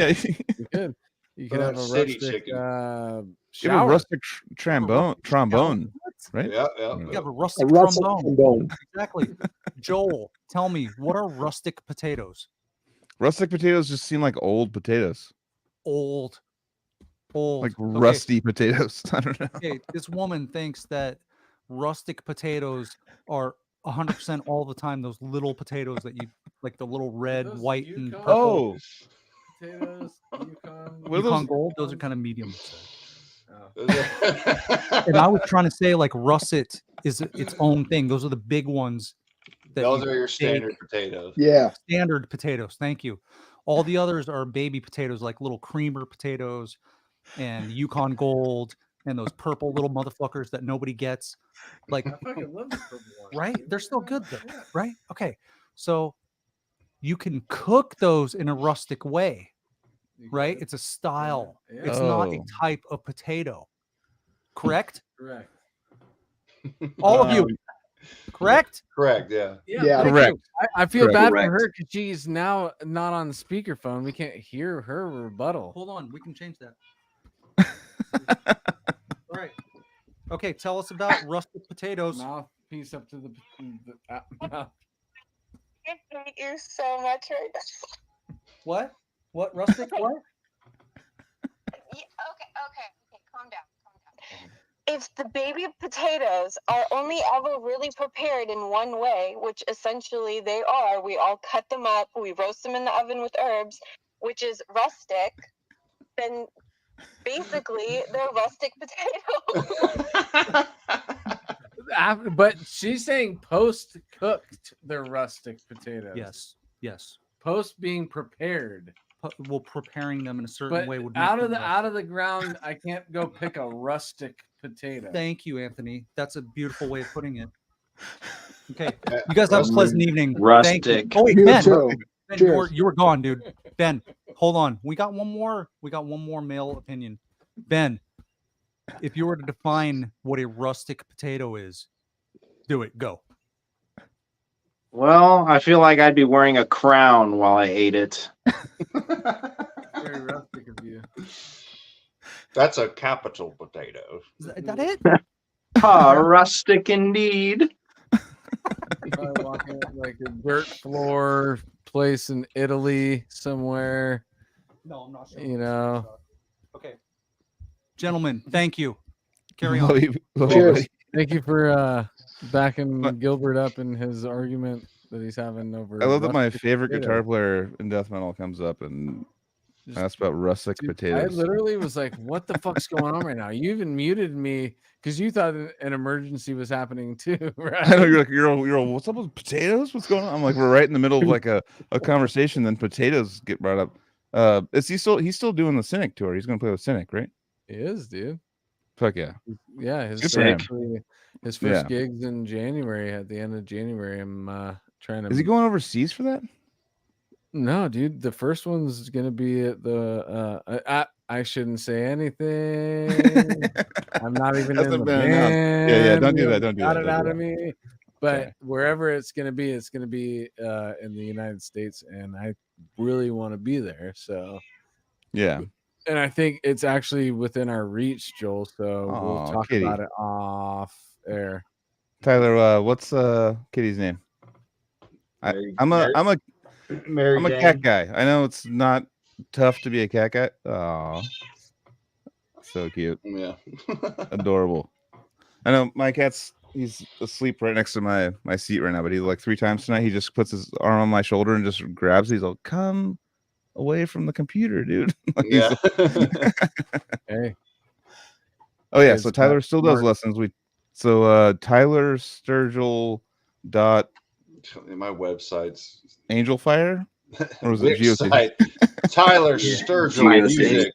I'm just gonna put it in the chat. Yeah, put it in the chat. Send it to Joel. He'll make a I have banner. to connect. Okay. Well, it's tylersturgillmusic.wixsite.com/lessons, and you have to type the whole thing. It's stupid. Maybe I'll. And what's the promo code? It's no problem. It's well, I can put it in the chat that you can. It's I'll talk to you for 15-minute free consultation. That's your. Oh, nice. That's cool that you you try to figure out like what, because I remember Allegiant Greg, one of my greatest friends. I was like, it was during the pandemic, and I was like, I got a job that I was like making money, and most people weren't, and I was like, I'll buy 5 lessons from you, and we just like hung out, and he's like, what do you want to learn? I'm like, I don't know, dude. I don't know, scales or something. I don't know what to like to explain like what you need to work on. I'll just play things for him. See how I'm doing. I remember like I downpicked too much, and I was like, I need to work on my like, you know, I'm not doing the crazy fucking hybrid picking like you and Woody are, but I'm like, yeah, I know it's insane. That shit's insane to me. I still haven't even broached that, if that's a word. But I had no idea how to explain. I'm like, I don't know. I just want to like get better. Like, I don't know. Yeah. Like, what do I, like I know these things. You have to like, how do you approach people to like kind of get where their level is? And like, because I couldn't even explain. I was like, fuck, I have like, this dude's like tried out for Megadeth, Greg. And I'm like, I don't know. Like, could you make this better? And he's like, I don't know what you want, man. Like, what do you want? Yeah. I couldn't really explain. So how do you assess that? I guess there's things I think everyone should do if you're serious about it. And I could tell very quickly if you're doing some or none of those, you know? Yeah. Kind of like as Joe Satriani was like, yeah. Joe Satriani was like one of the gnarliest, like do all these scales on the same string and then come back to me when you're done. Yeah. Like a system, you could say. Have you created your own system for learning the way that you learned? Kind of. I just like I went to MI and have done like other lessons and learned stuff from a lot of sources and kind of figured out what was efficient for me and what made sense. So I learned like a lot of good stuff at music school. A lot of the teachers are like very set in their ways, and like they gave me like some horrible advice too, stuff that I've like since changed. So you kind of adapted it to what you've learned and how it made it kind of fun and kind of would sink into your brain. Yeah, and really it's like I can give you as much, but like if I could tell if you worked on it or not. Like I've taught hundreds and hundreds of people, what do you do when they don't work on it enough? Like, what do you say to them? Just like call them out. Like, no, you didn't. Like, but yeah, honestly, it sucks, especially like if you work for like a place like School Rock or Guitar Center or some chain. You're gonna get a lot of that, and it's really annoying. That's definitely you get those rare ones that like really follow through and listen, and that's what makes you like actually like it still. Like, how do you get into modeling school though? Oh, the first step is you got to be born me. Yeah, you got to wake up Ben. And then maybe you have to learn your intervals, baby. Yeah. Get that thumb down, dude. Yeah, with the intervals. Number 1 in the metronome practice. Intervals, yeah. Dude, that shirt is legendary. Look at Anthony's frozen now. Let's all look at this. I froze him, bro. But no, that's really cool because I think everyone has different learning styles and there's different techniques to get people to be interested in things. And I think a lot of people become disinterested because they get teachers that teach them things that they're not really excited about right off the bat or something like that. Yeah. I mean, you're probably teaching people more that already know kind of what they want. But I think for me, when I was younger, like it was like, oh, here's the scale, and I'm like, actually, I'd like to learn Seasons in the Abyss by Slayer. Is that cool? Yeah, it's like like when I was taking lessons when I was young, I loved music. I had tons of CDs, and I remember the second teacher I ever had, he told my mom, have her bring in a CD and we'll learn a song. And I brought like a fat stack. Yeah. I was like, I want this. That like rarely happens now with kids. Everyone, I'm like, what do you like? They pull out their phone, like, oh, I think I like this, It's way harder. Yeah. But again, sometimes you do get kids that still care. Yeah. Definitely. So actually, Woody, for you, like, you've gone through school as a kid, like playing classical guitar. You went to Berkeley. And after that, like, what do you still seek kind of education on guitar? Yeah, for sure. I think like a lot of our best riffs came out of like a new technique, either like physical technique or music theory technique that me or Tyler or Ben are trying to work on. Yeah. So for me, I'm very curious about music, and whenever I hear something in a song that I don't know how to do yet, I'm like, I got to learn how to do that. Yeah, it's been real cool. Like, Woody's basically been my guitar teacher. It's like the band, or just that like constant like sharing of knowledge and like, oh, check out what I did. And then you gotta like catch up and like, it's been cool, That's awesome. That's really cool. So I mean, who brought in the hybrid picking to the band? Because I see that a lot more. I mean, not a lot more, but I see that in your band a lot. That riff, I wrote that riff, and I think I was just working on my friend, this guy Igor. He's cool, and I asked him. I was like, I want to get into like hybrid picking and finger. This is the unseen abductor. Yes, that was it. Okay. And I asked him what I do, and he was like, learn Dust in the Wind, Beatles, Blackbird, Beatles, Dear Prudence. Learn those 3 songs. And I just did those, and then like learned a couple other ones, and then like, go back to what he said. Well, I learned this thing. Let's put it in a song. That's awesome. That's really cool. I accidentally ripped off Kirby. Yeah. For me, too, the hybrid picking is like the video game. Yeah, it sounds like just Gourmet Race. If you listen to that, apparently Unseen Abductor sounds like that song from my childhood. Dude, there's similarities in the two craziest things that for me, like when I find two different things. One, Tim and Eric's intro. Okay, if you listen to Tim and Eric's intro, there's a solo section in that intro that almost like probably 80% matches notes of a Rhapsody solo on fucking. I think I'm wearing a Steve Brule shirt right now. Hell yeah, Dingus okay, head, yeah. you literally you don't understand what you just did. And Joel might understand, but you just took two deep layers of me and just showed them to me, dude. Which is one, Steve Brule, and two, David Lynch's Eraserhead, dude. Yeah. And the mashup that I love that shirt so much, and I'm really jealous that you have it and I don't, and I need to get one now. You have to, don't tell anybody else. Me and you, we got to talk after the show, so me and you can be part of the club, but everybody else get out of here. I'm gonna get that shirt though. I don't even know what we were talking about because probably like music or something. Hybrid picking and Kirby. Yeah.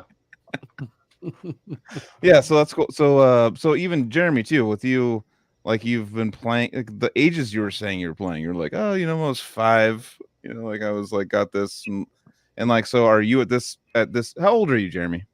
I'm 40. Okay, I'm 1 year off. Yeah. Yeah. So at this age, are you like, are you still finding new techniques out there for drums and stuff like that? Are you working on like, because for me, I don't know drums at all, but I'll like find people doing polyrhythms and I'm like, what the like my brain I just like want to know how to do that even though I haven't started drums yet. So are there things that are pushing you still that you're finding? Yeah, I'm just pushed in different ways than I was pushed before. I mean, when I was younger, everything that I explained before, it was faster. Yeah, it's a speed contest. It's a complexity contest.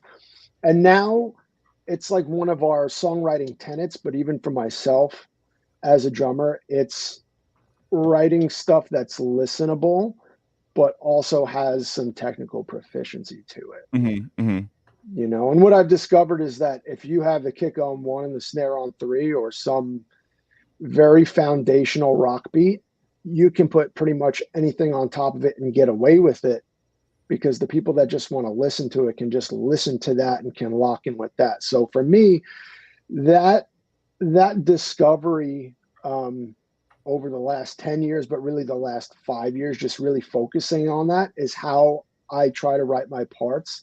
So it's more about that than necessarily trying to play faster. I mean, doubles on the feet is like a thing that the kids pick up like this. And for me, because I've been playing so long, it's like to train that. It's like reverse engineering.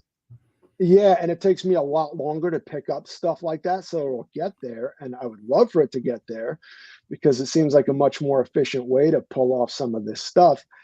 But that stuff just takes me much longer. And so I just have to put in the long hours, probably way longer than somebody with less experience would have to get way better at it.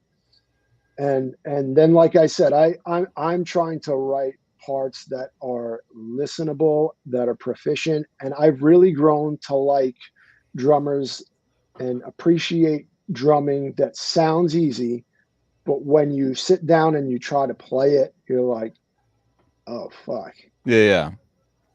Rather than the opposite, which was what I used to do, which was like, okay, how can I play this in 17/8 and confuse the fuck out of people? Like that. There's an art in that. For me.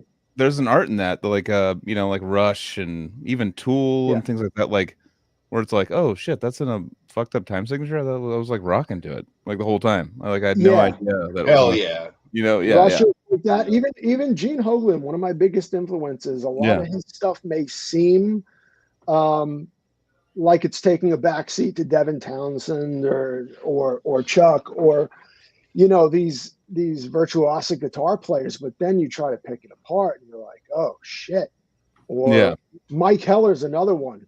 Yeah. Who's played for Fear Factory, longtime drummer for Malignancy. A lot of his stuff sounds like, oh yeah, I can figure it out. I can play. And then you go to sit down and try to actually do it. And you're like, oh. That's what Gabe Sieber was telling me. We were like going on our way, like driving to NAMM from like Sacramento to LA. I remember he was like gonna play in a band that Mike Heller was in or something, some black Wouldn't metal band recommend from it. Iceland. Yeah, he was just all. Oh, he was yeah. like insane. He's all. It's annoying. Beneath. Is it that band Beneath from Iceland? Yes, I Beneath. tried to pick that stuff apart too. Yeah, yeah. And it's that sort of stuff interests me now. It's like the opposite. Instead of like overplaying it and overtly just like showing this is how fast I am, this is how technical I am, this is how much I can confound you, and you can't comprehend my parts. This is like, no, if you just want to listen to kick and snare, or you don't want to listen to the drums, you don't want to be distracted by them. I play with a fantastic bass player and 2 fantastic guitar players. If you want to listen to them, you just want me to hold it down, you can just listen to what's going on the kick and snare, and you can do that. I'm not going to like pull you away from that. It's all exactly. That's like I've been in bands before where a certain instrument kind of like takes away from a certain part that a guitar player is doing, or like a drums are too crazy over something like a riff that like completely clouds the riff.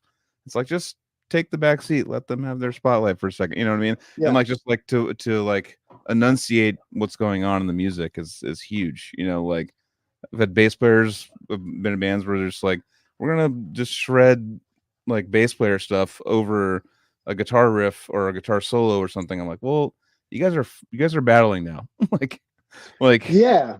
And we have those parts where the guitars jump out and then they pull back, and then the bass jumps out and then it recedes, and then maybe the way we're bringing the song to its crescendo, it all happens at the same time. We're trying to craft that in an intentional way, and so like it's much more about focusing on songwriting and the craft and achieving something that's listenable for the folks that just want ear candy or don't want to think about it.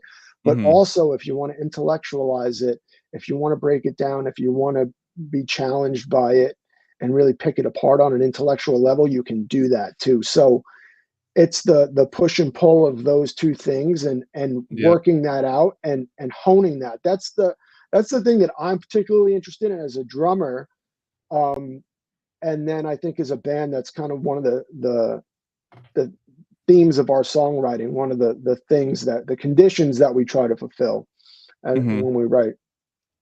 I mean, it comes through. I mean, for me, like I'm just gonna say the same thing over and over again, but seeing you guys, I was like, okay, Xoth, we'll check it out. And I was like, this seems like a band that should be playing humongous places. And I'm seeing it in a tiny little room going like, what the fuck? This is like the sickest fucking Blue Lagoon. Yeah, the Blue Lagoon. Exactly. The Blue Lagoon on like a Tuesday or Wednesday or something. And it was like, there was people there. It was fucking, it was rocking. But I like just very intimate spot. I could just walk to either guitar player and be like, just watch in the battle solos and then the drums and watching the bass and shit. And I was like, this is insane, dude. What the fuck? Like, I was kind of like in the back of my mind, I'm like, just fucking sell out, dude, so I can see you guys all the time. Yeah, but there's a beauty of that. Make no money, dude. Just make no money and sell out, please. So like you can get on tour. Like you know about something.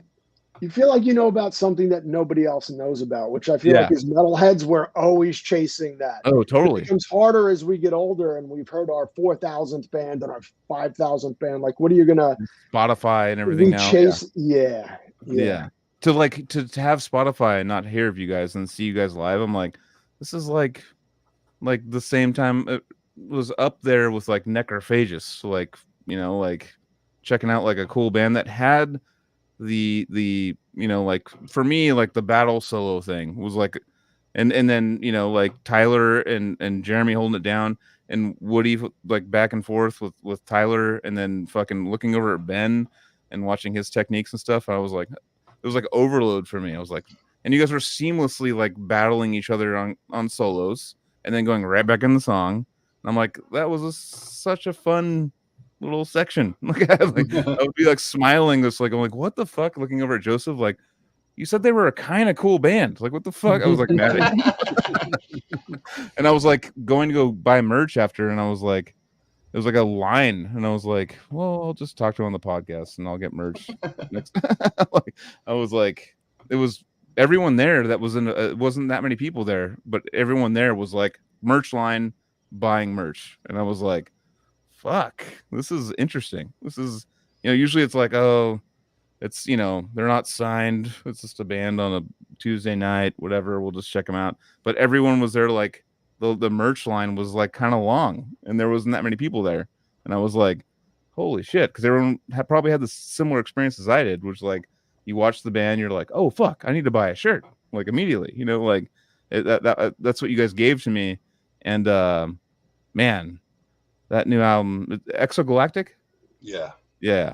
Jesus Christ. I've had so many people just rave and rant, and I'm like, I get to be that like elitist guy, be like, yeah, I already know about it. I already know. Yeah, I saw him at the Blue Lagoon. Yeah, I saw him at the Blue Lagoon. And we've actually talked to him on a podcast. You can check out episode fucking 3 where we talked. Yeah. 63. 63. Minus 2. Yeah. That's but part 1 of this shit.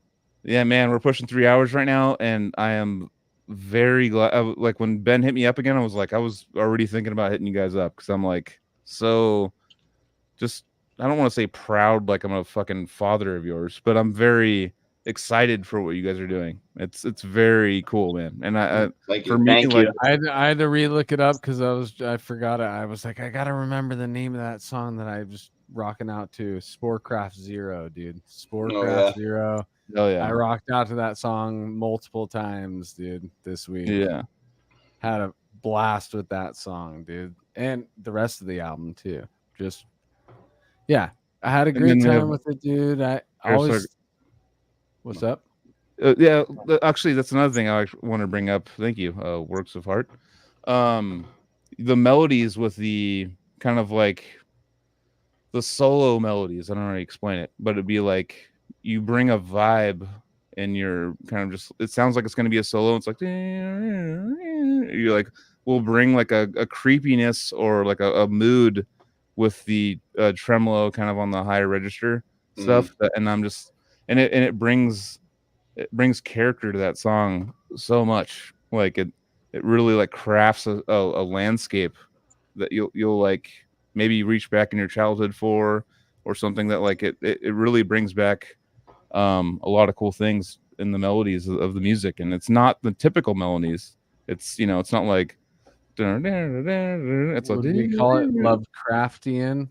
Did we already is Lovecraft? We already talked about Lovecraft on the last episode too, right? I think so. Yeah, for sure. You guys, Tyler, were you the one who read Lovecraft, or am I mixing you up with somebody else?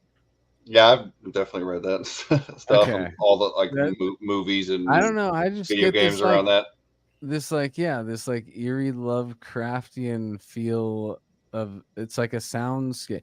That's what Joel was just mentioning that I connected to, is like, I now am attaching to soundscapes, like people where you can tell they're building a world through sound on an album, or at least an image.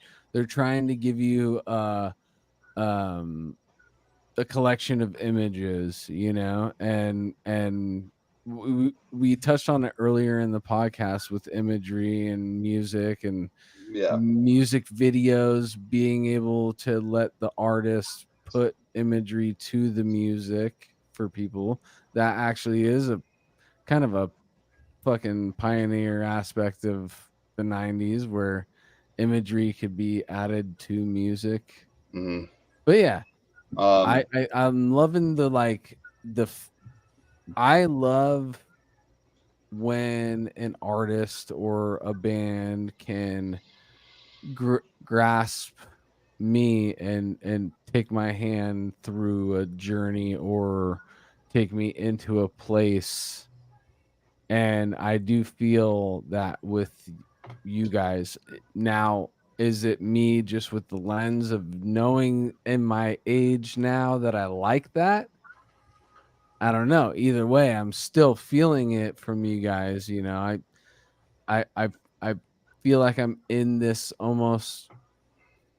I mean, it's power metal through death metal. Yeah. You know, I think that's where like Woody and I really clicked, is like this kind of atmospheric, like we like Balsagoth, and like they're not the craziest guitar shredding, but like there's a universe, and like the music really supports that. And like I've always like loved video game music since I was like a little kid. That stuff was just like pounded into my brain. I didn't really realize at the time. And then like, you know, bands like Goblin that does like did movie soundtracks, or you know, John Carpenter. Like I always like love these horror and sci-fi movies, and how the music like supported the imagery. So it's like, if we did have a movie, which would be like so sick, like what would the music be for like the Xoth movie, or like the Xoth universe?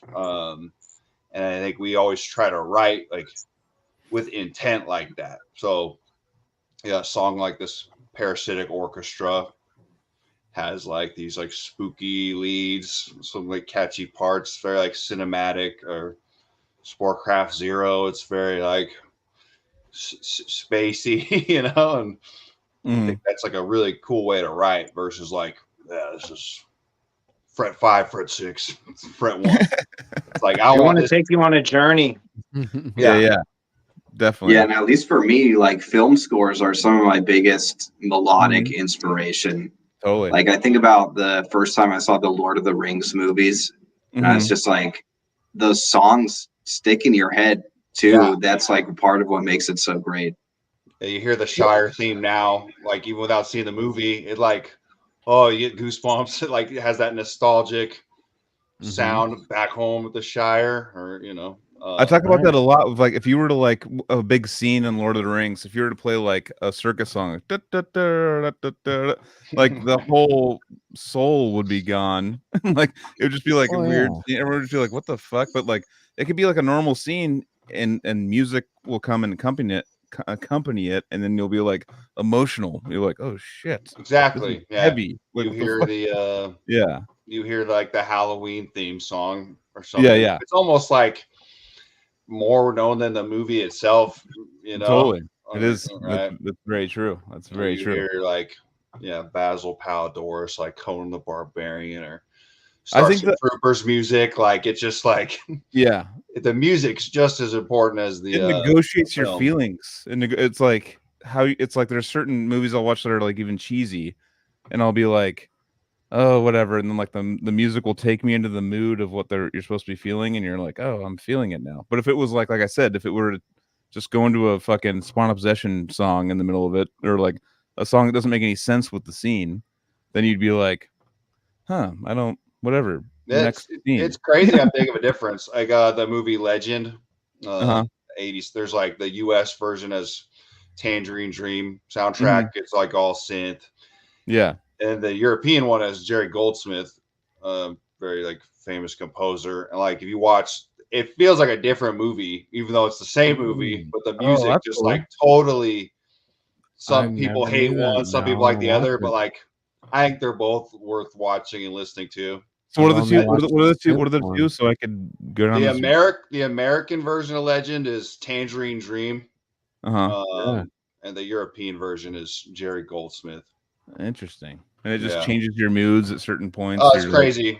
And I was on YouTube the other day. Someone took the Lord of the Rings music and like put it over the old 70s cartoon, or it was like, I think maybe kind of goofy in the cartoon, and then it just like totally changed it. So I think we don't have a visual, but this is making me think about the directors of movies before they were able to put sound to movies, and then they're able to they can put the audio to the film, and having that explosion of, oh shit, I can totally now guide the audience to feel the way I want them to feel during these scenes. Because if you watch anything, you've watched so many different.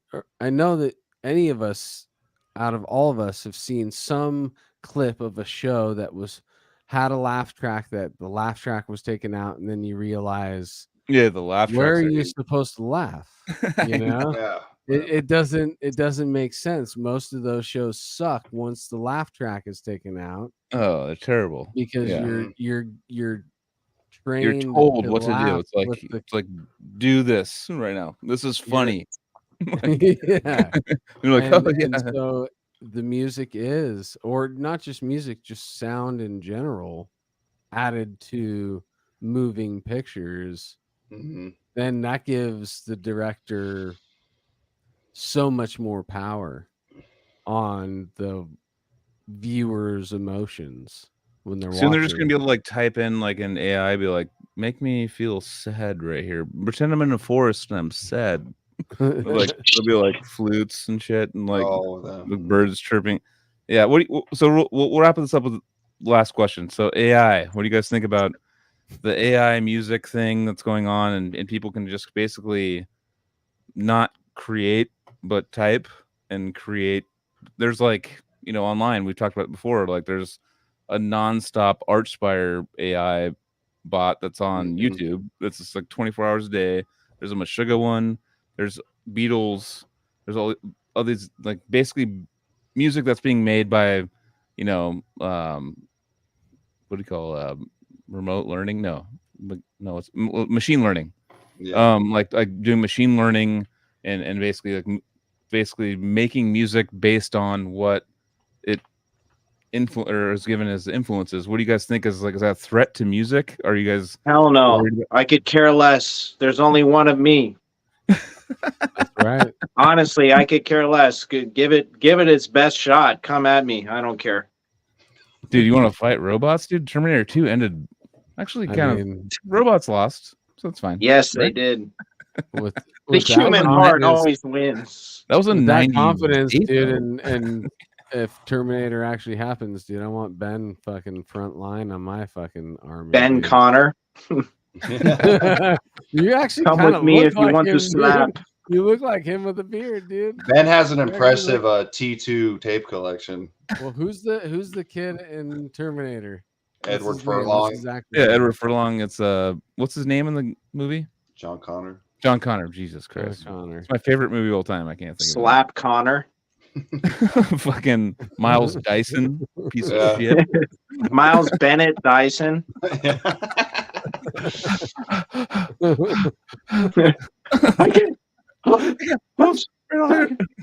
like it when he gets shot and his wife goes, Miles. And then that's when he rips off the arm, right? And just listen to me very carefully. And then he went. So I could care less. To hell with it. But after that was Wild and Crazy Kids. That arm went on. That opened the door for him to get on that show.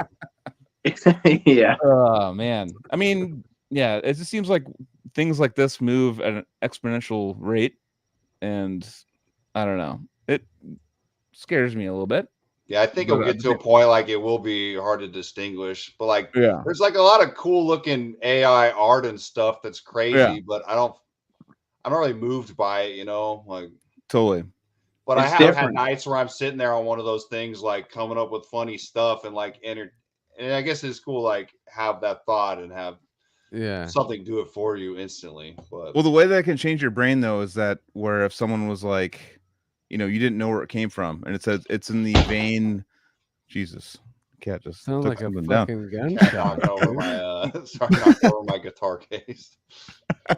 But no, it's like one of those things where it's like where you take wine connoisseurs or vodka connoisseurs and you like vodka do connoisseurs. Some. Who ever fucking met one of those people? No. Vodka you can put through like the water Brita. Brita filters. Vodka connoisseurs, you got to put it through the Brita, dude. But then the thing is, you blindfold them and you give them what they know because they've been doing it their whole life, and they think the Brita plastic bottle is good. Like they're blindfolded. Like if you didn't know, if your favorite artist came out with a piece of art, and you're like, "Fuck yeah, this is sick," and it's like, "Oh, actually, JK, it's AI." Yeah. Well, I think like now that like the whatever Max something, the Norwegian or Swedish guy that writes like all the pop hits. There's like Yeah, a yeah. handful of those people. That Yeah. will be AI for sure. Yeah, yeah. Like I know. I have It's no gonna doubt. be. Yeah. We're just gonna. It already maybe- is. Yeah. Yeah, I thought like techno music. I'm like, yeah, it's like robot stuff, whatever. It's Transformers fucking, and now it's just gonna be like robots writing music I want to listen to all the time. And I'm like, fuck, I don't even know where this is ending. You know, it's kind of, I don't know. Let's just keep it exogalactic. I don't think in this. AI has actually written something you want to listen to all the time. I mean, it's brand new. Yeah, give it 10 years. Is all I'm saying. That's Spotify's already kind of working on that. If you like dig into some of the AI research they've done on stuff, they assign scores to like different aspects of their songs. So they'll be like, this song has a danceability score of 7 and stuff like that. Danceability. What's our danceability score? Probably like 69. I'll figure it out. Yeah, 69. Oh. Yeah. He's all. It's 69. Well, fuck yeah, dude. Part 2 was sick. I fucking love you guys. You're thank you. One of the cooler bands that's, you know, like I said a million times, but a real cool thing for people to look up to that are, you know, not knowing what to do, not wanting to sign to a label right away. I mean, obviously, like you said, it's predatory, so you want to sign to a label, but you guys are very influential to me in the realm of doing things on your own and actually doing them on your own, and not just saying like we're independent, and actually like charts are moving because of you guys, and I think that's fucking awesome. And thanks for coming on again, guys. Yeah, thanks for having me. Thank you. Thank you guys so much. Sick as fuck. I had a great time, and support Xoth. We just talked about how DIY they are. Go support them, and again at Bandcamp, right? It's Xoth.bandcamp.com. Exogalactic, the new album, extreme technical death, blackened power metal thrash. Avant-garde. Fucking get it. That's very accurate. Yeah. And where I always tell you guys go, Battle Forge Coffee, Cali Death Podcast.bigcartel.com, GeneratorRehearsalStudios.com. Have a awesome weekend, and we will see you next weekend. All right, love you guys. Peace out, everybody.